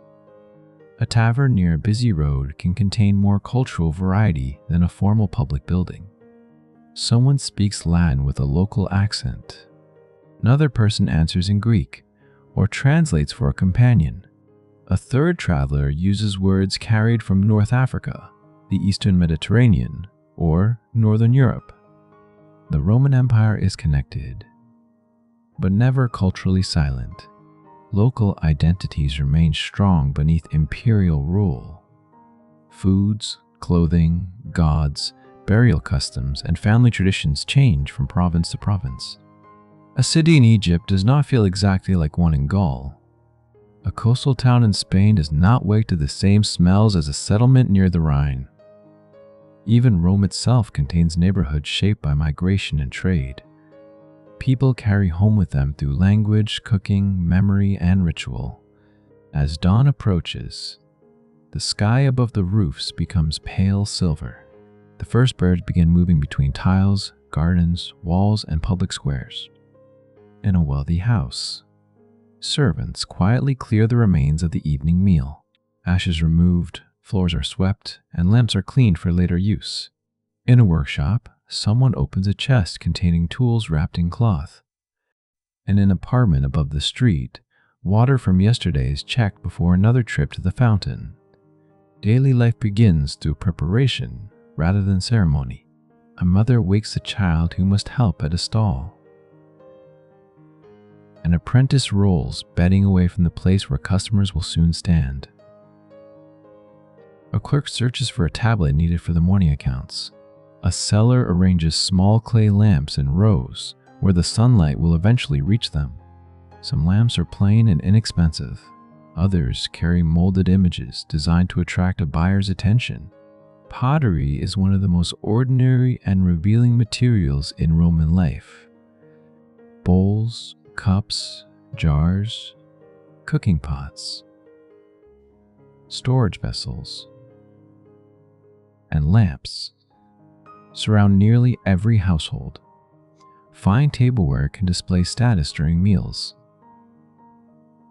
Rough cooking pots become darkened by repeated contact with fire. Broken pottery is discarded, reused as building material, or reshaped for practical tasks. A fragment may serve as a writing surface for a short note or calculation. Objects rarely possess only one possible life. Clothing is repaired, containers are refilled, timber is cut again, and metal is melted for reuse. Most households cannot afford to discard useful material casually. A tunic may pass from one person to another before becoming cleaning cloth. A damaged amphora can hold dry goods after it no longer carries wine. A wooden chest might serve generations if protected from dampness and insects. Repair is a normal part of ownership. The city therefore depends not only on makers, but also on people who mend. Cobbler, metalworker, fuller, carpenter, and potter all extend the life of everyday things. Their workshops open again as the light strengthens. Soon, shutters rise, and the first voices enter the street. The Roman morning has returned without a trumpet or grand announcement. It begins with bread, water, tools, animals, tired feet, and familiar obligations. You do not need to wake with the city. You can remain in the last cool moment before sunrise. Let the builders return to their scaffolds, and the travelers continue along the road. Let the baker place another loaf beside the others. The pale sky can brighten quietly beyond the rooftops, and your own thoughts may stay soft, slow, and far from the day ahead. Morning light reaches the upper windows first, touching shutters, roof tiles, and drying cloth. Lower rooms remain dim for longer, especially where the streets are narrow. Inside one household, a basin is placed near the doorway for washing. Water is precious enough that it may be carried, shared, and used with care. People wash faces and hands without expecting a modern bathroom beside every sleeping room. A cloth, sponge, or small container may serve several simple purposes. Mirrors are made from polished metal or carefully prepared glass. Their reflections are softer and less exact than those of modern mirrors. Someone leans toward the light while arranging hair with a comb. Combs can be made from wood, bone, ivory, or other available materials. Hairpins hold curls, braids, coverings, and carefully arranged styles in place. Fashion changes over time, especially among wealthy families who follow elite examples. Elaborate hairstyles may require assistance and many patient minutes. Ordinary workers often choose simpler arrangements suited to heat and movement. Beards also move in and out of fashion across different generations. A face in ancient Rome does not always match the clean marble portraits seen today. Many people have weathered skin, repaired teeth, scars from work, and tired eyes. Their appearance reflects age, health, occupation, food, and years spent outdoors. Clothing begins with practical decisions about weather and labor. A tunic may be loose enough for comfort, then tightened with a belt. A cloak offers protection from rain, wind, or a colder morning. Wool is common and useful, though it can feel heavy during warm weather. Linen may feel lighter, but quality and availability depend upon region and income. Cloth represents many hours of spinning, weaving, fulling, dyeing, cutting, and sewing. Even a plain garment carries the work of many hands. Dyes range from common plant colors to expensive shades associated with wealth. The most famous purple dyes remain beyond the reach of ordinary households. Most clothing uses practical colors that fade gradually through sun, washing, and repeated wear. A garment is patched long before it is finally abandoned. Needles, thread, pins, belts, and fasteners help clothing survive daily use. A missing clasp can delay the mourning more effectively than a grand political event. Near the doorway, sandals wait beside yesterday's dust. Their straps are tightened, and a worn place is noticed for later repair. People dress according to occupation, status, local tradition, and personal means. There is no single Roman costume worn identically across every province. A trader from Syria may appear different from a farmer from Italy. A visitor from Gaul may wear clothing suited to a colder climate. The empire contains many ways of covering the body, greeting neighbors, and beginning work. You do not need to picture every thread or remember every fabric. Let the quiet movement of dressing become part of the morning rhythm. In another room, a child prepares for a lesson. A wax tablet is checked for scratches left from the previous day. Letters may be copied again until the hand begins to remember their shapes. Some children learn to read both Latin and Greek. Others receive only basic instruction or no formal schooling at all. Education is shaped by wealth, gender, household plans, and local opportunity. A prosperous family may hire a private tutor. That tutor might be a free teacher, a freed person, or an educated enslaved household member. Lessons can include reading, writing, calculation, poetry, and public speaking. For advanced students, rhetoric becomes important preparation for law and public life. Most children never reach that level of study. Their education may come from parents, relatives, workshops, farms, kitchens, and streets. A baker's child learns the texture of dough before mastering elegant literature. A merchant's child may understand prices and weights through repeated observation. A girl in a trading family might learn accounts needed for household business. A boy in a workshop learns when metal is ready by color and sound. Knowledge is not limited to scrolls or formal classrooms. It lives in hands, habits, recipes, tools, and remembered instructions.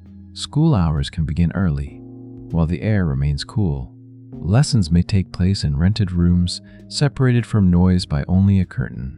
The teacher competes with sellers, carts, animals, and nearby craftsmen. Students repeat words aloud because memorization depends strongly upon hearing. Mistakes are corrected, sometimes with methods harsher than modern listeners would welcome. For tonight, there is no need to remain with that discomfort. Follow instead the scratching of a stylus across soft wax. A number is written, erased, and written again. Outside, other children chase a hoop through a patch of morning sunlight. One carries a small doll with movable limbs. Another uses knuckle bones for a game of chance and skill. Balls can be stuffed, sewn, or made from simple available materials. Children imitate adults by playing at shops, homes, animals, and travel. Their games turn broken pottery, sticks, and stones into whatever is needed. Childhood can include affection and play, but also responsibility and uncertainty. Illness is common, and many families experience early loss. Those who grow older often enter work sooner than modern children expect. A child may watch a stall while an adult collects water. Another may carry messages between nearby shops. An older sibling keeps a younger child away from traffic and open flames. Family life depends upon cooperation, though household authority remains unequal. The legal head of a household may hold extensive formal power. Daily decisions, however, are often negotiated through age, affection, custom, and practical need. Families can include relatives, servants, enslaved workers, apprentices, lodgers, and free dependents. Not everyone under one roof shares the same security or status. Some households are large and wealthy. Others consist of a few people surviving within one rented room. Marriage practices also vary by period, class, and region.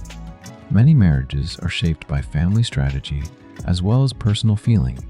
Dowries, inheritance, property, and citizenship can influence important choices. Affection still appears in letters, poetry, inscriptions, and memorials. People miss spouses, worry about children, and remember parents with tenderness. Ancient families are not emotionally distant simply because their customs differ. Near the forum, official notices begin attracting small groups. Some messages are painted clearly where passing citizens can read them. Others are announced aloud for those unable to read. Public information travels through walls, voices, messengers, rumor, and repeated conversation. Election messages may praise candidates in exaggerated language. Business notices advertise rentals, lost objects, sales, or performances. A person who cannot read may ask a companion to explain the writing. A professional reader or scribe can assist with letters and documents. Public writing creates opportunity, but literacy is never evenly shared. Signboards and images help identify shops without requiring long written descriptions. A wine cellar may use a painted cup or cluster of grapes. A workshop may display objects outside to reveal what is produced within.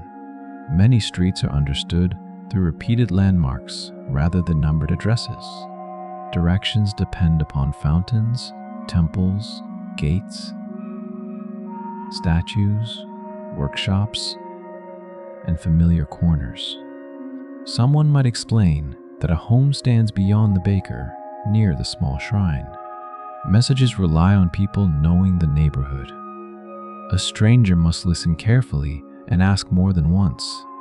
The city is learned through walking. Its map lives inside the memory of those who use it every day. At a corner, a messenger pauses to confirm a destination. Private letters travel with trusted friends, servants, merchants, or professional couriers. A short note might request goods, arrange a meeting, or ask about someone's health. Seals help show whether a tied document has been opened. A ring can carry an engraved design pressed into wax. For wealthy owners, such rings also display identity and rank. For a clerk, the seal is part of ordinary administrative work. Records accumulate wherever goods, property, taxes, and obligations must be tracked.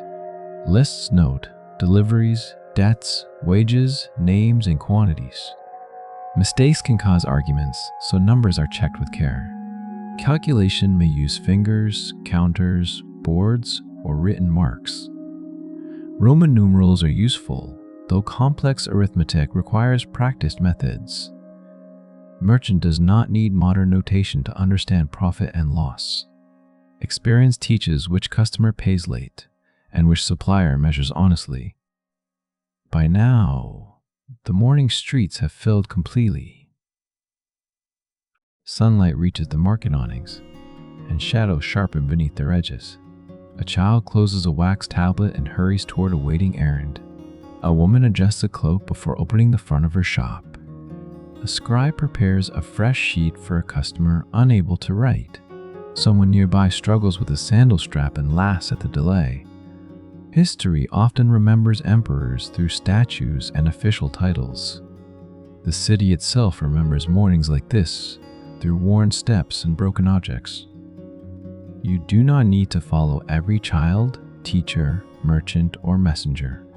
Let them continue along streets they already know. The voices can soften until they are only part of the fountain's steady sound. The morning is fully awake now, and you may drift beneath it quiet and unseen, while the old city carries on. The morning has become warmer, and the streets carry a steady current of purposeful movement. Workers pass beneath awnings, while sellers rearrange goods already touched by dust and sunlight. A basket of figs is moved deeper into the shade. A jar of oil is wiped carefully before another customer examines its surface. Many shops are small, with the working area opening directly toward the street. A passerby can watch leather being cut, metal being shaped, or cloth being measured. The boundary between private labor and public life is often very thin. A family may work, eat, store goods, and sleep within connected rooms behind one doorway. Renting is common in crowded cities, especially among people without inherited property. Agreements may be written, witnessed, or remembered through personal relationships. Landlords vary as much as tenants do. Some maintain buildings carefully, while others delay repairs and collect payment from distant neighborhoods. A leaking roof or damaged stairway can become a serious household problem. Upper floors are often less expensive because they are harder to reach and escape. Water must be carried upward, while heavy goods move along narrow wooden steps. During summer, these rooms can become hot and airless. During winter, wind finds small openings around shutters, tiles, and poorly fitted doors. Windows do not always contain clear glass. Some are covered with shutters, cloth, thin stone, or translucent materials. Glass exists, but its quality, size, and cost differ greatly. A small pane may admit pale light without offering a perfectly clear view. Most residents depend more upon open doorways and courtyards for fresh air. This also allows sound to travel easily between households. An argument, a crying baby, or a grinding mill may become part of everyone's morning. Privacy is difficult when walls are thin and families live close together. Neighbors learn one another's routines without intending to. They recognize footsteps on the stairs and know who leaves before sunrise. Someone may borrow a cooking vessel and return it several days later. Someone else watches a doorway while the occupant visits the fountain. Small acts of cooperation make crowded urban life more manageable. Disputes also grow from the same closeness. Smoke enters another room, water drips below, and late voices disturb sleeping children. A complaint may be carried to a landlord, a local official, or simply argued on the staircase. Not every disagreement reaches a court. Most are settled through patience, pressure, reputation, or exhaustion. The city is held together by informal arrangements as often as written law. A chest near the wall contains the household's most important belongings. Clothing, tools, documents, coins, jewelry, and family objects may be stored together.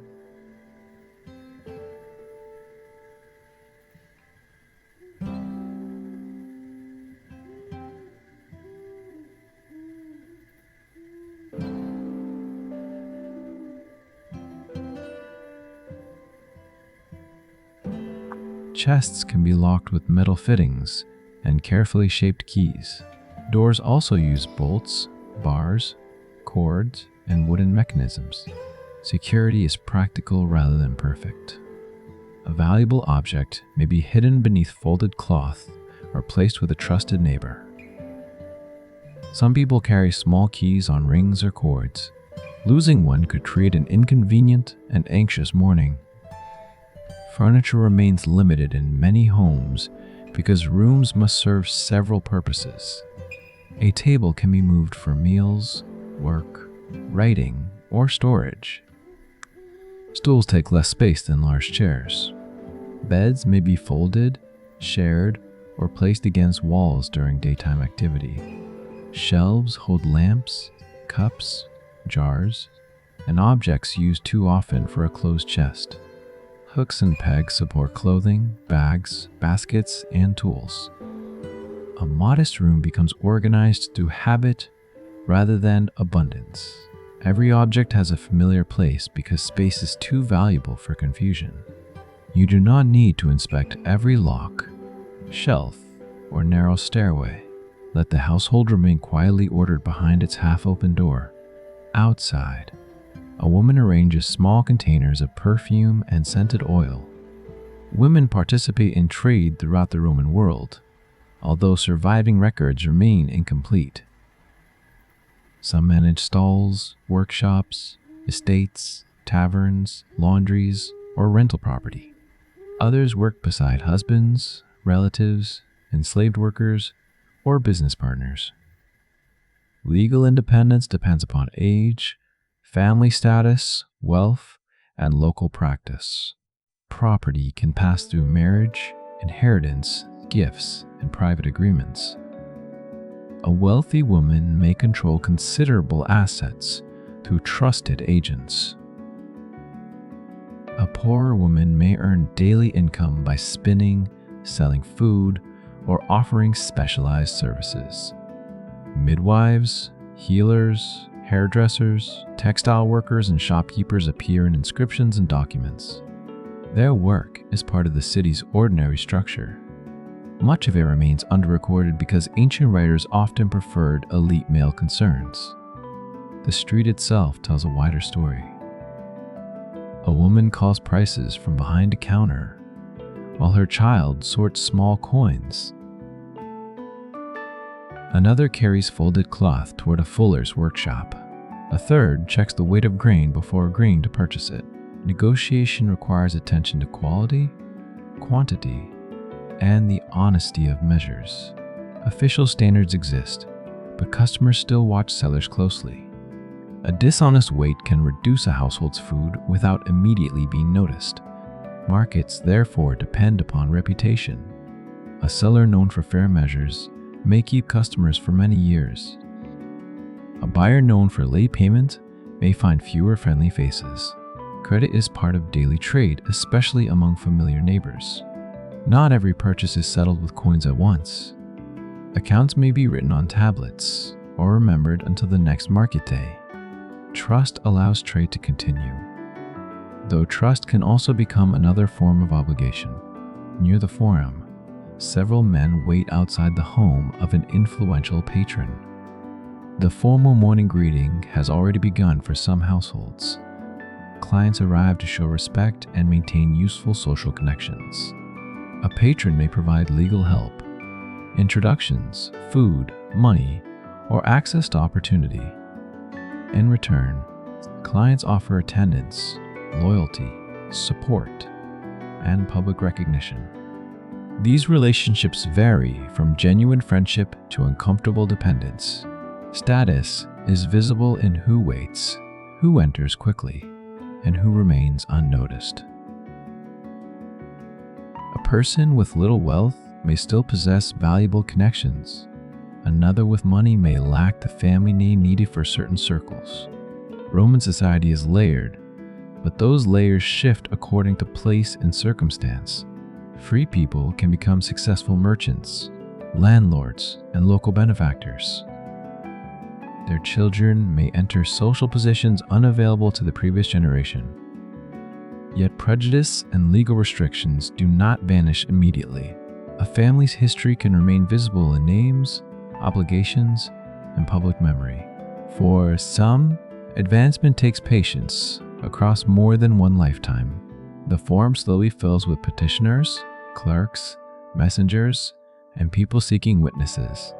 Legal business often depends upon spoken formulas and recognized procedures. Documents support agreements, but public reputation also carries enormous weight. Witnesses remember sales, loans, marriages, wills, and promises. A person unable to write can still take part through scribes and trusted companions. Professional writers prepare contracts and letters for customers. Their work requires clear handwriting, careful listening, and discretion. A badly copied name can create trouble long after the ink has dried.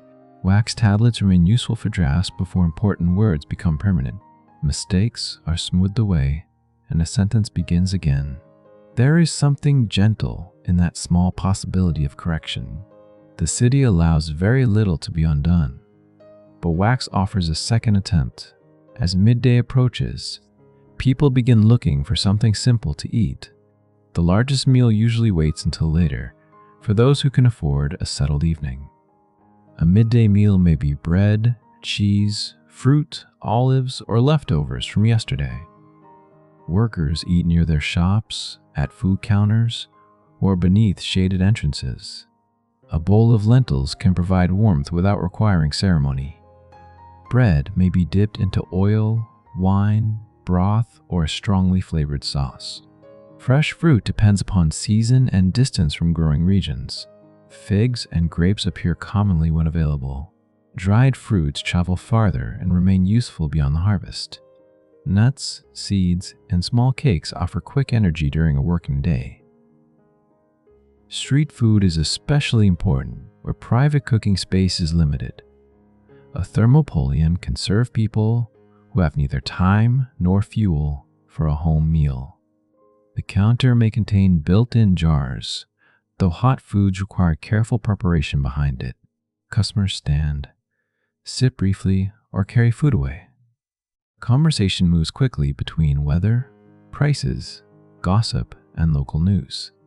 Someone has heard that a shipment is delayed. Someone else says the report is exaggerated. Information travels through meals as easily as through official notices. The smell of warm bread mingles with garlic, herbs, oil, smoke, and wine. Roman food is not bland, though poor households use seasonings carefully. Coriander, cumin, mint, fennel, pepper, and other flavors appear according to region and cost. Imported pepper is valued because it travels from far beyond the Mediterranean.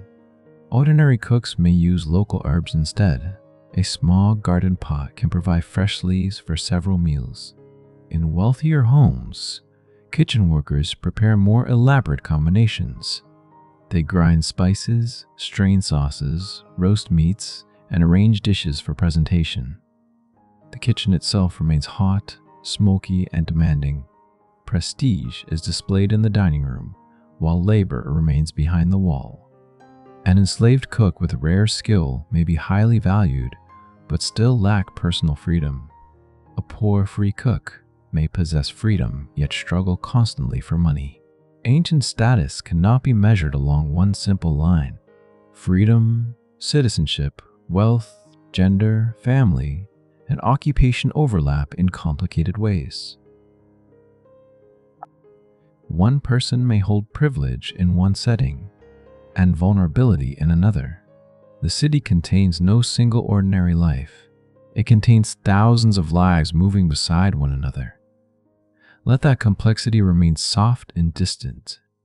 You do not need to arrange every person into a perfect category. The sun has now climbed high above the roofs. Work continues, but footsteps grow slower beneath the heat. A shopkeeper drinks watered wine and rests one hand upon the counter. A child carries an empty basket back toward home. A scribe closes his tablet while the wax is still warm from his fingers. Across the street, someone pulls an awning lower to protect a row of clay lamps. The city is awake, crowded, unequal, and deeply dependent upon ordinary cooperation. For a little while, you can rest in the shade beside them. The market can continue bargaining without your attention. The patron can receive the next visitor. The cook can grind another handful of herbs, and the sunlight can remain beyond the awning, bright but far away. Beyond the shaded market, the afternoon air begins to move again. A faint breeze passes between the buildings, carrying dust toward the public fountain. People gather there with jars, buckets, cups, and containers balanced carefully against their bodies. Some fountains are simple stone basins supplied by a steady pipe.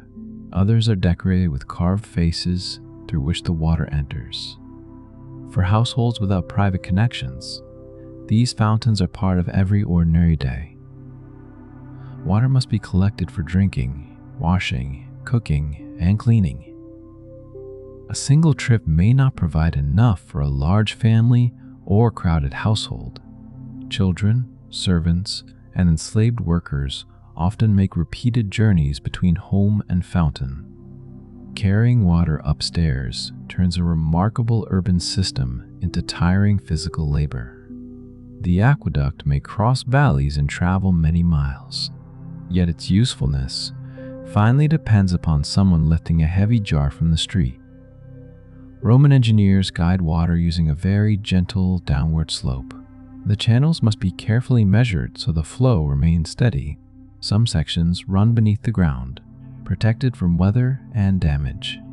The famous arcades appear where the channel must cross lower terrain.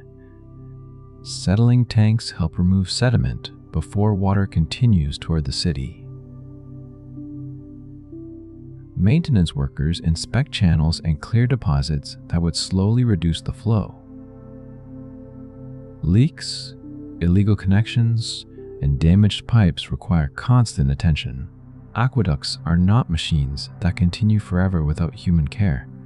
Their quiet success depends upon inspection, repair, cleaning, and administration. Water reaches baths, fountains, gardens, workshops, and some private homes. Access is shaped by wealth, law, location, and political favor. A rich household may enjoy a private basin within a peaceful courtyard. A poorer household may wait beside a crowded fountain after a long working day. Both depend upon the same distant source, but they experience it very differently. You do not need to follow the channel beyond the city walls. Let the water arrive quietly, as though it has always known the way. Near the fountain, a street cleaner pushes debris away from a busy crossing. Urban cleanliness varies greatly from one district to another. Some roads have drains that carry rainwater and waste toward larger channels. Other lanes collect mud, broken pottery, food scraps, and animal droppings. Residents may throw wastewater into streets or courtyards when better options are unavailable. Rules sometimes discourage dangerous disposal, though enforcement is never complete. A person walking below an upper window may remain wisely alert. Large sewer systems serve parts of Rome and several other cities. The Cloaca Maxima becomes famous, but it does not create modern sanitation everywhere. Many buildings remain unconnected to major underground drains. Public toilets offer shared seating above channels of moving water. There are few barriers between users, and conversation may continue without embarrassment. Privacy has different meanings across cultures and centuries. Even these public facilities depend upon maintenance and reliable water. Without cleaning, drainage, and repair, stone construction alone provides little comfort. Ancient cities can be technologically impressive and unpleasant at the same time. Beautiful fountains stand close to smoky workshops. Polished bath floors exist near overcrowded apartments. A monumental arch may rise above a street that smells strongly of animals. These contrasts are part of what daily Roman life truly feels like. Farther along, the entrance to a bathhouse receives a steady stream of visitors.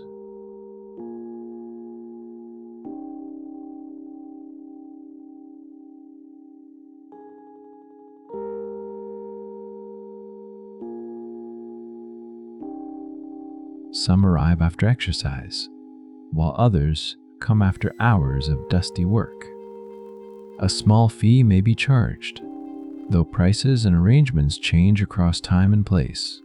In certain periods, public generosity or wealthy sponsors reduce the cost. A visitor leaves clothing in a changing area before entering warmer rooms. Valuables may be watched by an attendant or kept close whenever possible. Theft is a familiar concern in crowded bathing complexes. Ancient curse tablets sometimes complain about stolen clothing and ask divine help against the thief. Even a relaxing afternoon can contain a practical worry about missing sandals. The first warm room allows the body to adjust gradually. Heat rises from beneath the floor to the hypocaust system. Small pillars support the floor, leaving space for hot air to circulate below. Furnaces must remain active, consuming large amounts of fuel. Workers feeding those fires experience a very different bathhouse from the visitors above. The warm stone underfoot represents heat, timber, smoke, and constant labor. In hotter rooms, moisture gathers upon skin and walls. People use oil before scraping dirt and sweat away with a curved strigil. The process may be assisted by a servant, friend, or professional attendant. Massage can also be offered to those able to pay. Cold water afterward feels sharp and refreshing.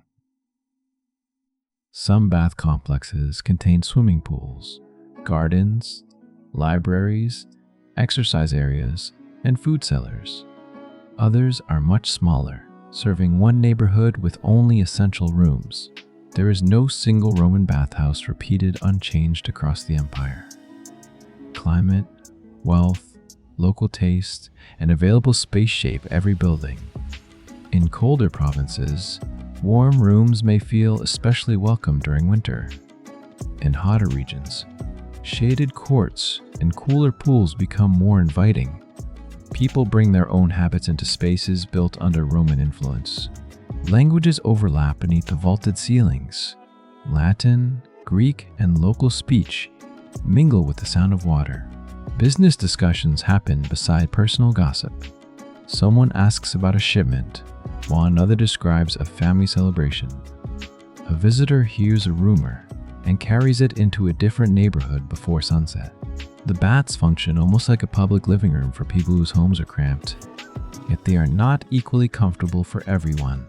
Status, gender, freedom, disability, and social reputation affect how a person is treated. Some facilities separate men and women by time or by different sections.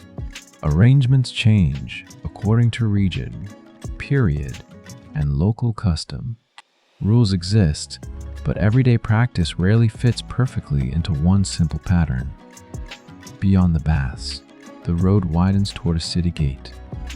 Traffic becomes heavier where travelers, animals, and goods enter from the countryside. Farmers bring vegetables, fruit, eggs, firewood, and pottery toward urban customers. Empty carts return outward with waste, tools, orders, and purchase supplies. At the gate, officials may inspect certain goods or collect fees. Travelers ask about road conditions and distances to the next stopping place. A milestone stands nearby, marked with information about the route and its construction. Distances are measured from important points, though local understanding remains essential. A traveler knows that 10 miles can feel very different in heat, rain, or winter mud. Road surfaces vary with landscape and importance. Some are paved firmly enough to preserve deep wheel marks over many years. Others become rough tracks once they leave major urban centers. Bridges cross rivers where possible, combining stone piers with arches or timber sections. Ferries remain necessary where bridges are absent. Mountain roads twist slowly across difficult ground. Desert routes depend upon reliable wells, guides, and carefully planned supplies. The Roman road network is extensive, but it does not remove distance. Every journey still requires food, patience, money, and physical endurance. Most people do not travel across the entire empire. Their world may center upon one town, nearby farms, local markets, and familiar religious sites. Others move because of trade, military service, slavery, administration, marriage, or necessity. Some settle far from the places where they were born. They bring recipes, accents, stories, and household customs into their new neighborhoods. A port city can feel especially varied. Sailors arrive from distant coasts with cargo and unfamiliar news. Warehouses hold grain, oil, wine, marble, spices, textiles, and preserved fish. Dock workers move heavy goods beneath shouted instructions. Clerks record quantities on tablets while merchants argue over damaged containers. Ropes tighten, sails are repaired, and amphorae are checked for cracks. The smell of salt water mixes with pitch, fish, sweat, smoke, and grain dust. A ship's arrival can affect prices far beyond the harbor. When grain comes safely, bakeries continue their steady work. When ships are delayed, rumors spread quickly through the city. Ordinary meals depend upon weather far beyond anyone's control. By late afternoon, the baths begin to empty. Visitors step back into the street with damp hair and cleaner clothing. The strongest sunlight has softened against the building walls. A fountain continues filling jars for households preparing the evening meal. A cart passes through the gate, its wheels turning slowly beneath a load of firewood. You do not need to travel with it. Let the road extend into the countryside without asking you to follow. The bathhouse voices can fade behind thick stone walls. The aqueduct can continue carrying water across distant valleys, and the city may begin preparing for evening while you remain beside the fountain, quiet and unhurried. The afternoon light now falls at a gentler angle across the paving stones. Long shadows stretch from columns, carts, and open shop fronts. Many workers continue their tasks, though the city's pace begins to soften. Some people carry finished goods toward customers before the evening meal. Others wash their hands, close account tablets, and prepare for a few quieter hours.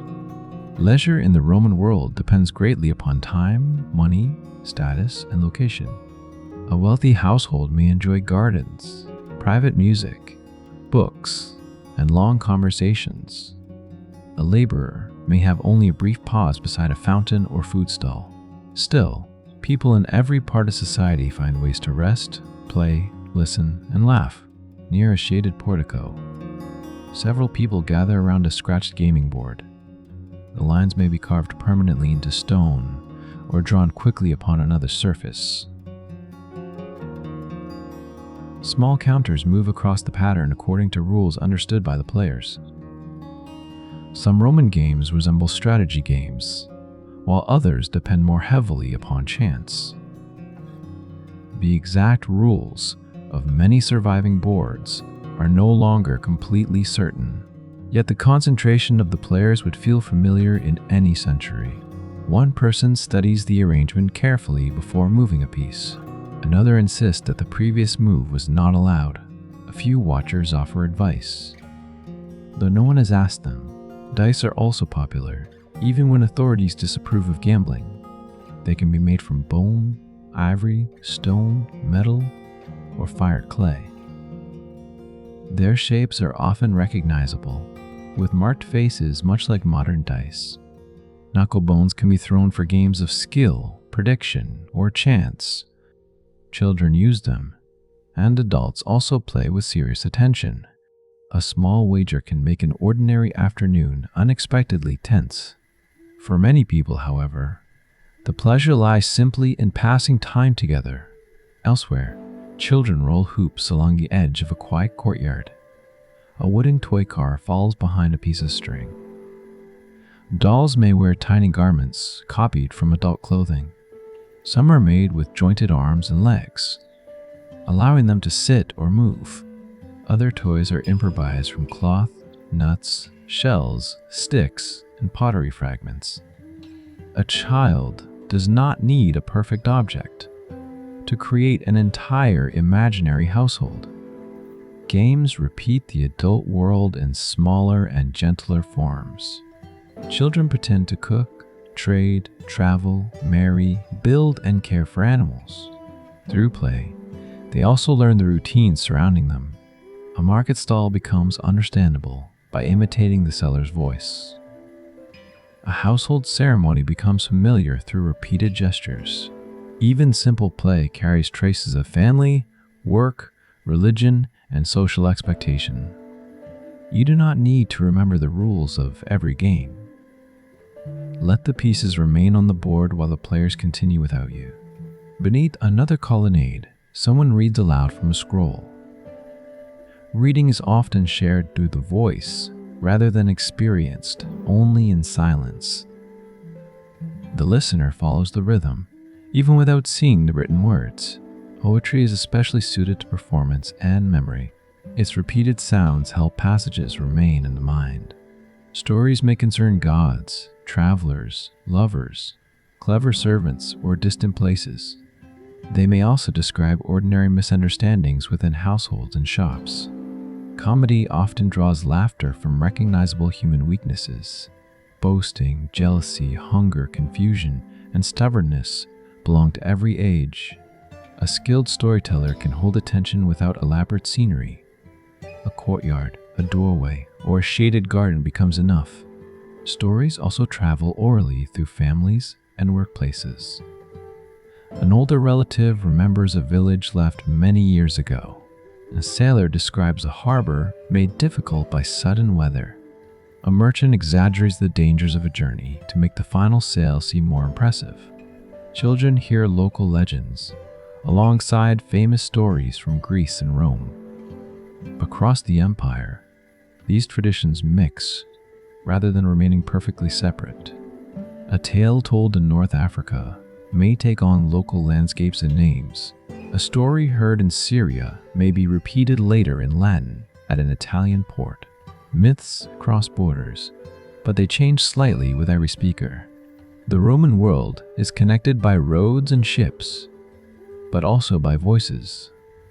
Nearby, music begins within a dining room where guests are arriving. A flute produces a clear sound that passes easily through the open doorway. Stringed instruments can accompany singing, poetry, worship, or private entertainment. Small cymbals and drums create rhythm during certain ceremonies and performances. Music may be refined and gentle, or loud enough to fill a crowded public space. Much of its exact sound has disappeared because no recording could preserve it. Images show musicians holding instruments with confidence and practiced posture. Written descriptions suggest that audiences could be demanding and highly attentive. For the people listening, music carries memory just as it does today.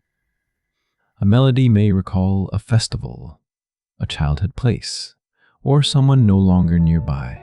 Workers also sing while performing repeated tasks.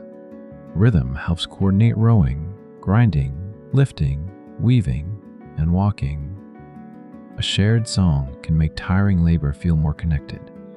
Its words may be simple, humorous, devotional, or impossible for us to recover. Not every part of history leaves a clear written trace. Many ordinary sounds vanish when the final listener is gone.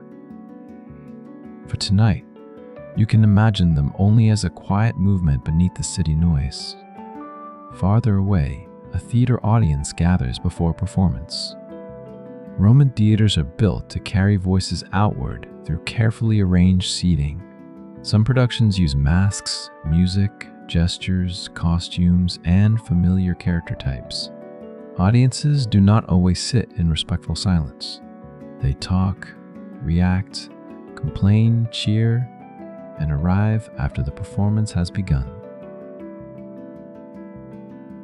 Food sellers may move nearby, adding their calls to the general noise. Social rank shapes where people sit and how they enter. Public entertainment reflects the same inequalities found throughout the city. Yet for a few moments, many faces turn toward the same stage. A familiar joke passes through the crowd like a brief gust of wind.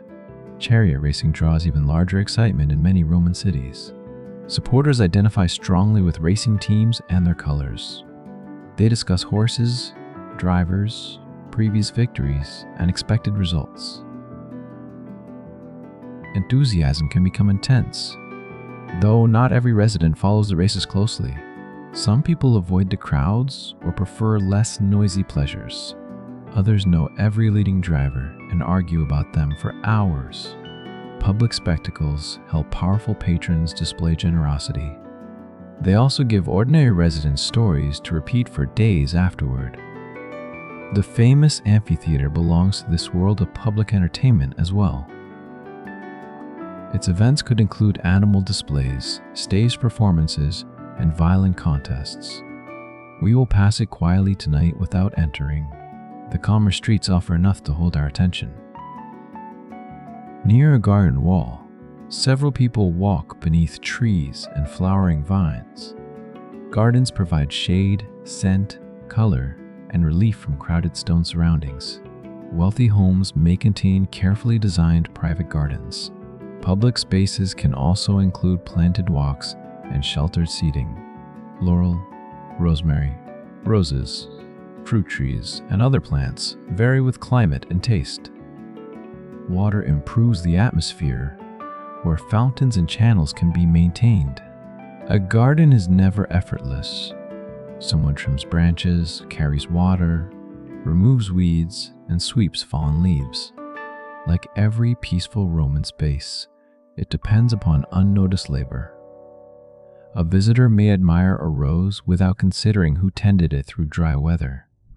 The same is true of polished floors, full lamps, warm baths, and prepared meals. Comfort becomes visible only after work has been hidden. The afternoon is now moving steadily toward evening. Shopkeepers begin deciding which goods should remain outside and which must be secured. A painted notice on a wall catches the last direct sunlight. It recommends a candidate, announces rooms for rent, or promotes an upcoming event. Nearby, someone has scratched a private message beneath the official words. Roman walls hold layers of public ambition and personal impatience. Some graffiti praise friends or lovers. Other messages mock rivals, record names, or complain about bad service. A few simply announce that someone was present. These marks are small attempts to remain inside a city that forgets quickly. Most will be covered by new paint, weather, smoke, or later construction.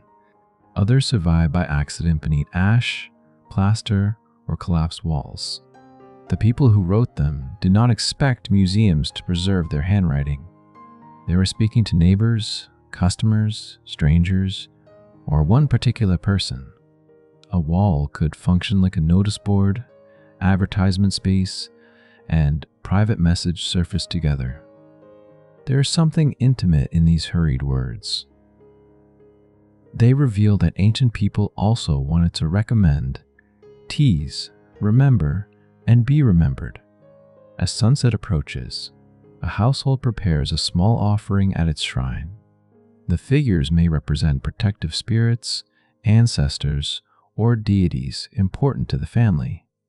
A little wine, incense, flour, or food can accompany the ritual.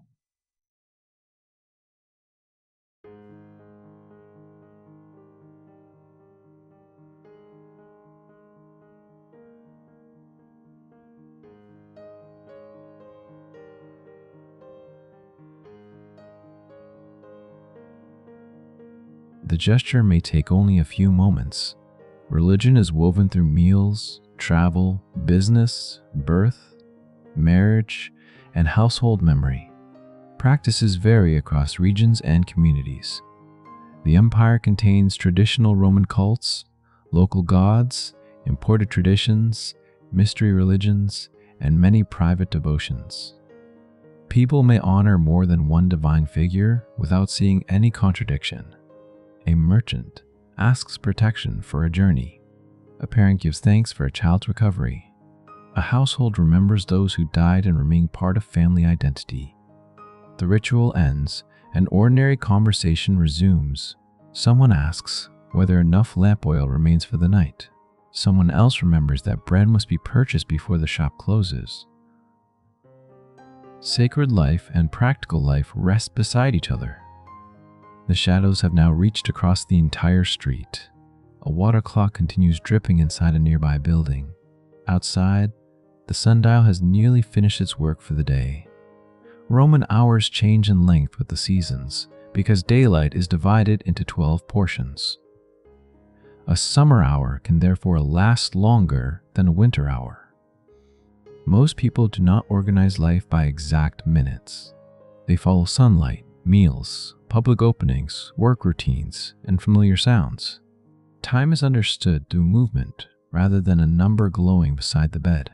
A shop closes when the day's business is done.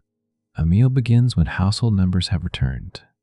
Journey pauses when the road becomes too dark. For now, evening can arrive without being measured precisely. You do not need to know the hour. The gaming pieces can remain where they are. The storyteller may finish without you hearing the final line. The flute can soften behind the garden wall, and the last warm light can leave the column slowly, one stone at a time. Evening settles over the city with no single moment of arrival.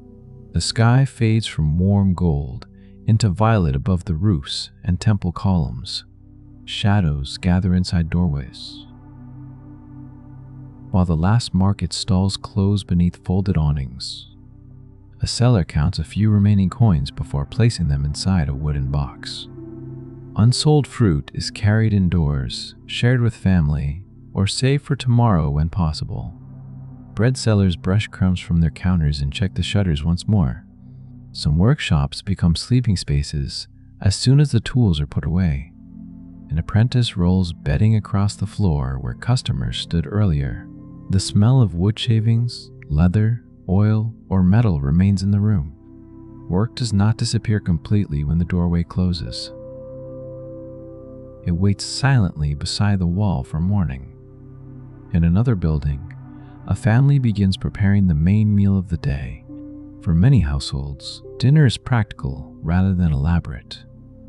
Bread, beans, vegetables, porridge, cheese, olives, or fish may be shared in modest portions. Food is eaten from pottery bowls marked by years of ordinary use. A cracked vessel may still be useful if the damage does not spread. Wooden spoons, fingers, small knives, and pieces of bread help lift food from shared dishes. The meal might be accompanied by wine mixed with water. Drinking undiluted wine is often considered excessive in respectable settings. The mixture can be flavored with honey, herbs, spices, or seawater according to taste and region. Poor quality wine may need more help than expensive wine does. Children receive simpler drinks depending upon household habit and local custom. Conversation moves between work, prices, relatives, neighbors, and tomorrow's obligations. Someone complains that the flour cost more than expected. Someone else describes an argument heard beside the public fountain. A child repeats a joke without fully understanding why the adults are laughing. The meal provides food, but it also gathers the household into one shared moment. Not everyone at the table holds the same position. Some are family members, some are servants, and some live under enslavement. The same room can contain affection, dependence, authority, and fear. Ancient households are rarely simple. Their relationships cannot be understood from furniture or wall paintings alone. In wealthier homes, guests recline within a decorated dining room. Courses arrive slowly, carried by workers moving between kitchen and table.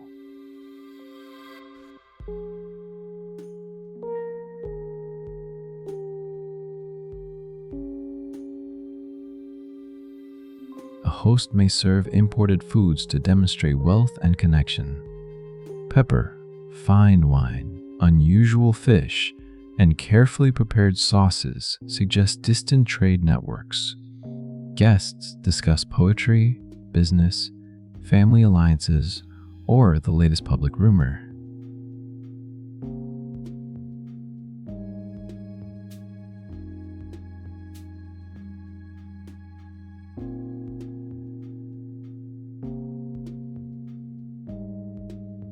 A musician may play quietly nearby. Lamps reflect from polished metal, glass cups, painted plaster, and mosaic floors. Yet the bright dining room depends upon hot kitchens and constant service beyond the doorway. Cooks stand near smoke and fire while guests enjoy the finished dishes. Water is carried, plates are cleaned, and lamps are refilled before anyone asks. Roman luxury often rests upon labor made nearly invisible. For most residents, the evening is less formal. A worker eats quickly before fatigue becomes too strong. A street vendor buys something warm from another seller, rather than cooking at home. A woman divides bread carefully so enough remains for the morning. A family in an upper apartment keeps the lamp low to save oil. The flame gives only a small circle of useful light. Beyond that circle, the room becomes uncertain and soft. Oil lamps require attention throughout the evening. The wick must extend far enough to burn, but not so far that smoke becomes heavy. A household may use cheaper oil when better fuel is unaffordable. The lamp can smell faintly, especially in an enclosed room. Soot collects above shelves and darkens plaster near familiar lighting places. Some lamps hang from chains, while others rest on stands, tables, niches, or the floor. Clay lamps are common because they can be produced from molds.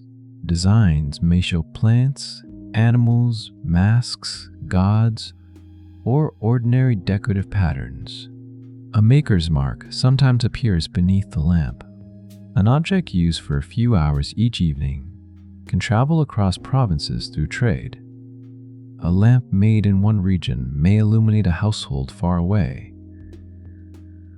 The empire's roads and ships carry small domestic things as well as grand materials. After sunset, Roman streets do not become completely empty. Taverns continue serving customers, and voices escape through open entrances. Travelers arrive late at inns near gates and major roads. Animals need water and feed before anyone can rest. Some workers begin tasks that are easier after daytime crowds have thinned. Heavy wagons may pass through streets during hours when daytime restrictions no longer apply. Their wheels strike stone with a repeated, uneven rhythm. Residents above the road hear wood creaking, animals breathing, and drivers calling in darkness. Ancient urban nights can be surprisingly loud. A person seeking silence may find only different kinds of noise. Tavern songs replace market cries. Cartwheels replace workshop hammers. A barking dog answers footsteps below an unfamiliar window. The wealthy can sometimes sleep in rooms deeper inside the house. Courtyards and surrounding chambers reduce some of the street noise. Garden rooms may offer cooler air during the summer. Country estates provide even greater distance from crowded urban districts. Poorer families have fewer choices about where they sleep. An inexpensive room may face a busy road, shared staircase, workshop, or tavern. Walls provide limited protection from voices nearby. The arrival of sleep depends partly upon becoming accustomed to familiar sounds. Someone who has lived above a bakery for years may barely notice preparation beginning before dawn. Another person wakes whenever a cart turns sharply below the window. The body learns the rhythm of its neighborhood. Before bed, household tasks continue by lamplight. Clothing is folded or hung where it will remain dry. Sandals are placed near the sleeping area for the morning. A torn tunic may be repaired with a few final stitches. Coins are counted, then hidden or locked away. Water jars are covered to keep dust and insects from entering. Food is checked for signs of dampness, pests, or spoilage. A household with a brazier allows the coals to cool carefully. Open flames are dangerous in crowded buildings made partly from timber. Lamps stand close to cloth, wooden furniture, baskets, and dry household goods. Fire is one of the most persistent fears of city life. The Roman night watch includes men responsible for responding to fires and maintaining order. They move through dark streets carrying equipment and watching for danger. Their work becomes especially important in districts filled with tall apartment buildings. A small flame can spread quickly when stairways and upper floors are wooden. Residents may keep buckets nearby, though water is not always close enough. Careful households extinguish unnecessary lamps before sleep. Even careful households cannot control every neighbor. The security of one building depends upon the behavior of many people. Outside, shop doors are strengthened with wooden bars and metal fittings. Locks vary from simple mechanisms to surprisingly complex designs. Keys may be large and practical, or small enough to wear upon a finger. A shopkeeper tests the door before climbing upstairs. A household dog may sleep near an entrance and respond to unfamiliar movement. Painted signs and mosaics sometimes warn visitors to be cautious around dogs. Animals are companions, guards, workers, food sources, and familiar parts of city life. Cats move through storerooms, where grain attracts mice. Birds are kept for sound, beauty, messages, or food. Horses, donkeys, mules, and oxen rest after working through heat and dust. Their care continues after human business has ended. Harnesses are removed, hooves checked, and fee placed within reach. The Roman city depends upon animal labor almost as deeply as human labor. As darkness grows, the sky above the city becomes more visible. Without electric lighting, stars appear brighter wherever smoke and weather allow. The moon changes how safely people can travel at night. A bright moon reveals paving stones, fountains, walls, and familiar corners. A moonless street can feel completely different. A traveler may carry a lantern made with thin, translucent material around a flame. Torches offer stronger light but consume fuel and create smoke. Wealthy people may be accompanied by attendants carrying lights. Those walking alone move slowly and rely upon memory. Uneven paving, steps, waste, and sleeping animals remain difficult to see. Night can make a familiar neighborhood feel uncertain. Most residents avoid unnecessary travel after dark. Yet necessity does not always respect the sunset. A midwife may be called to another household. A messenger may carry urgent information. A dock worker may begin a shift linked to the arrival of a ship. Someone may leave a tavern later than planned. The city continues through many overlapping schedules. There is no single bedtime shared by everyone. Season also changes the shape of the evening. In summer, heat remains trapped inside stone and brick after sunset. People open shutters and seek moving air where they can. Courtyards, roofs, balconies, and doorways may feel more comfortable than enclosed rooms. Mosquitoes and other insects disturb sleep near standing water. Thin coverings are enough during warmer nights. Winter evenings are longer, colder, and more demanding.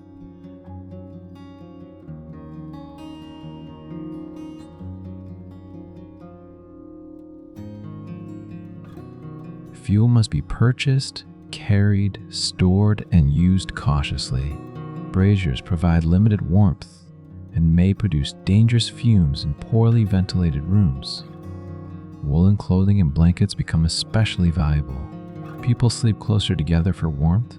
Activity begins later when dawn arrives slowly. Roman hours follow daylight, so winter daytime hours are shorter than summer ones. The night is divided into watches rather than modern equal clock hours. Water clocks may measure passing time in some official or wealthy settings. Most sleeping people do not know the precise hour. They know only that the lamp has burned low and the street has changed again. Inside a domus, several rooms may be used for sleeping. Their purpose can shift with season, guests, family needs, and household size. Beds have wooden or metal frames, sometimes decorated according to wealth. Straps or cords support a mattress filled with wool, straw, reeds, or feathers. Pillows and blankets vary in comfort and quality. Some sleepers lie beneath painted ceilings and beside carefully arranged furniture.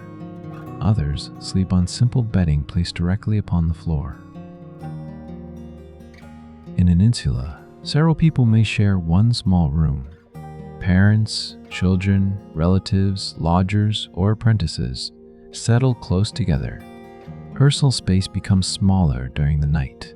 A chest may stand beside someone's head because there is nowhere else to place it. Clothing serves as extra bedding when the weather turns cold.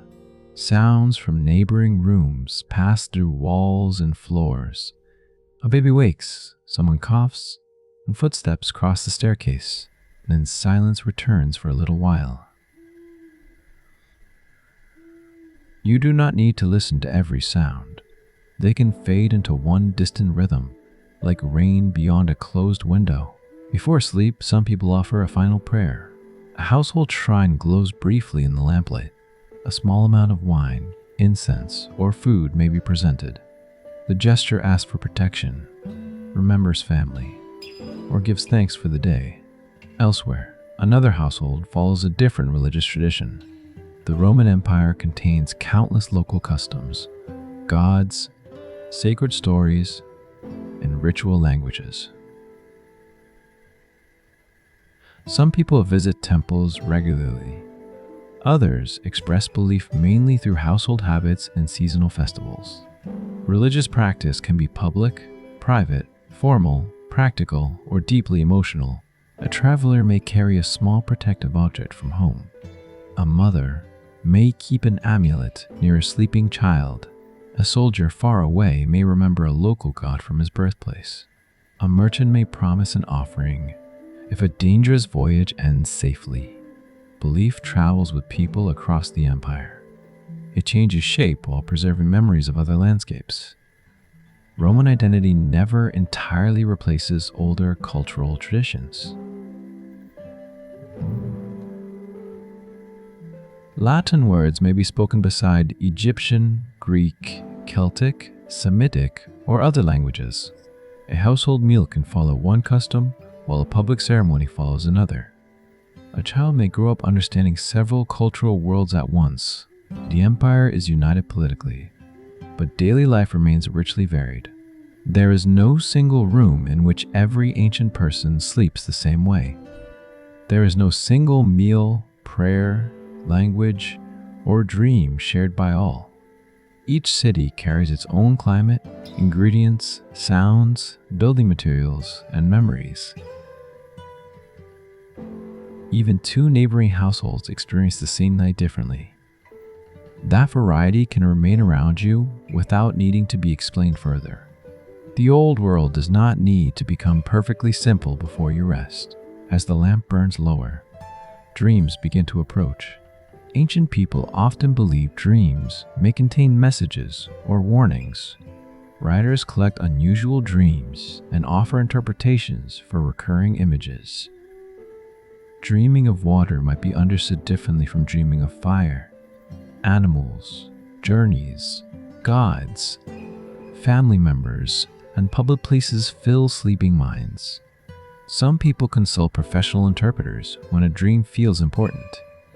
Others wake, remember only fragments, and continue with the day. Most dreams disappear without entering any surviving text. A baker dreams beside an oven cooling in darkness. A child dreams of a toy cart becoming large enough to ride. A sailor dreams of calm water after weeks of uncertain weather. A merchant dreams of an account that finally balances. An enslaved person may dream of freedom, family, or a distant home. A wealthy resident may dream of losing the comfort that seems secure by daylight. Dreams cross boundaries that waking society carefully maintains. For several quiet hours, status, distance, and obligation can loosen their hold. The mind moves through streets that do not need to follow any map. If your own thoughts begin wandering, you do not need to guide them back. Let them pass beneath the columns and disappear into the dark. The city is settling now, though never becoming completely silent. A final wagon moves toward a warehouse. Its wheels become softer as it turns onto another street. The tavern voices fade behind a closing door. A dog circles twice before lying beside the entrance. Water continues to flow from the fountain into the stone basin. The aqueduct does not pause because the city is asleep. It carries water through darkness with the same gentle slope.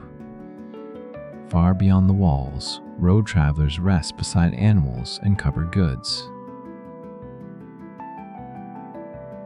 At the harbor, ropes tighten and loosen with the movement of water. Ship waits for morning wind. Inside the bakery, embers remain beneath ash for the next round of bread. Everywhere, tomorrow is being prepared quietly inside the night. You do not need to prepare for it yet. There is no task waiting for you along these ancient streets. No message needs to be delivered. No account needs to be corrected. No fountain jar needs to be carried upstairs. The people of the city can continue their lives without your attention. The builder will return to the unfinished wall. The merchant will reopen the shutters. The child will smooth the wax and practice another line. The bathhouse furnace will be lit again. The cook will grind herbs, and the baker will shape the morning dough. All of that can wait beyond sleep. For now, only a few lamps remain visible. One glows beside a courtyard column. Another shines faintly through an upper window. A third disappears when someone closes a wooden shutter. The darkness becomes deeper, softer, and more complete. Cool air moves beneath the portico where your walk began. The daytime market is empty again. Its counters wait beneath cloth and shadow. The stone road holds the warmth of the vanished sun. A fountain sends the same quiet sound into the night. You have walked through homes, shops, baths, gardens, schools, kitchens, and crowded streets. You have heard tools, wheels, voices, music, water, and the low movement of ordinary life.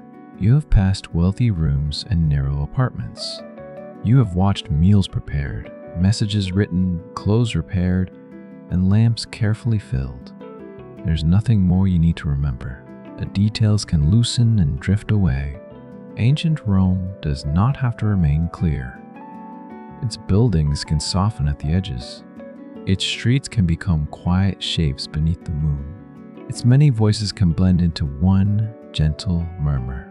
If your eyes feel heavy, let them remain closed. If a thought appears, allow it to walk past without following. The oil lamp beside you is nearly finished. Its flame becomes smaller, then steadier, then small again. The painted wall fades into darkness. The courtyard fountain continues beyond sight. Somewhere above the rooftops, the stars remain bright and distant. There is nowhere else you need to go tonight. The final lamp can go out now. The stone streets can rest beneath the moon. And you can leave the ancient city quietly, already drifting into sleep.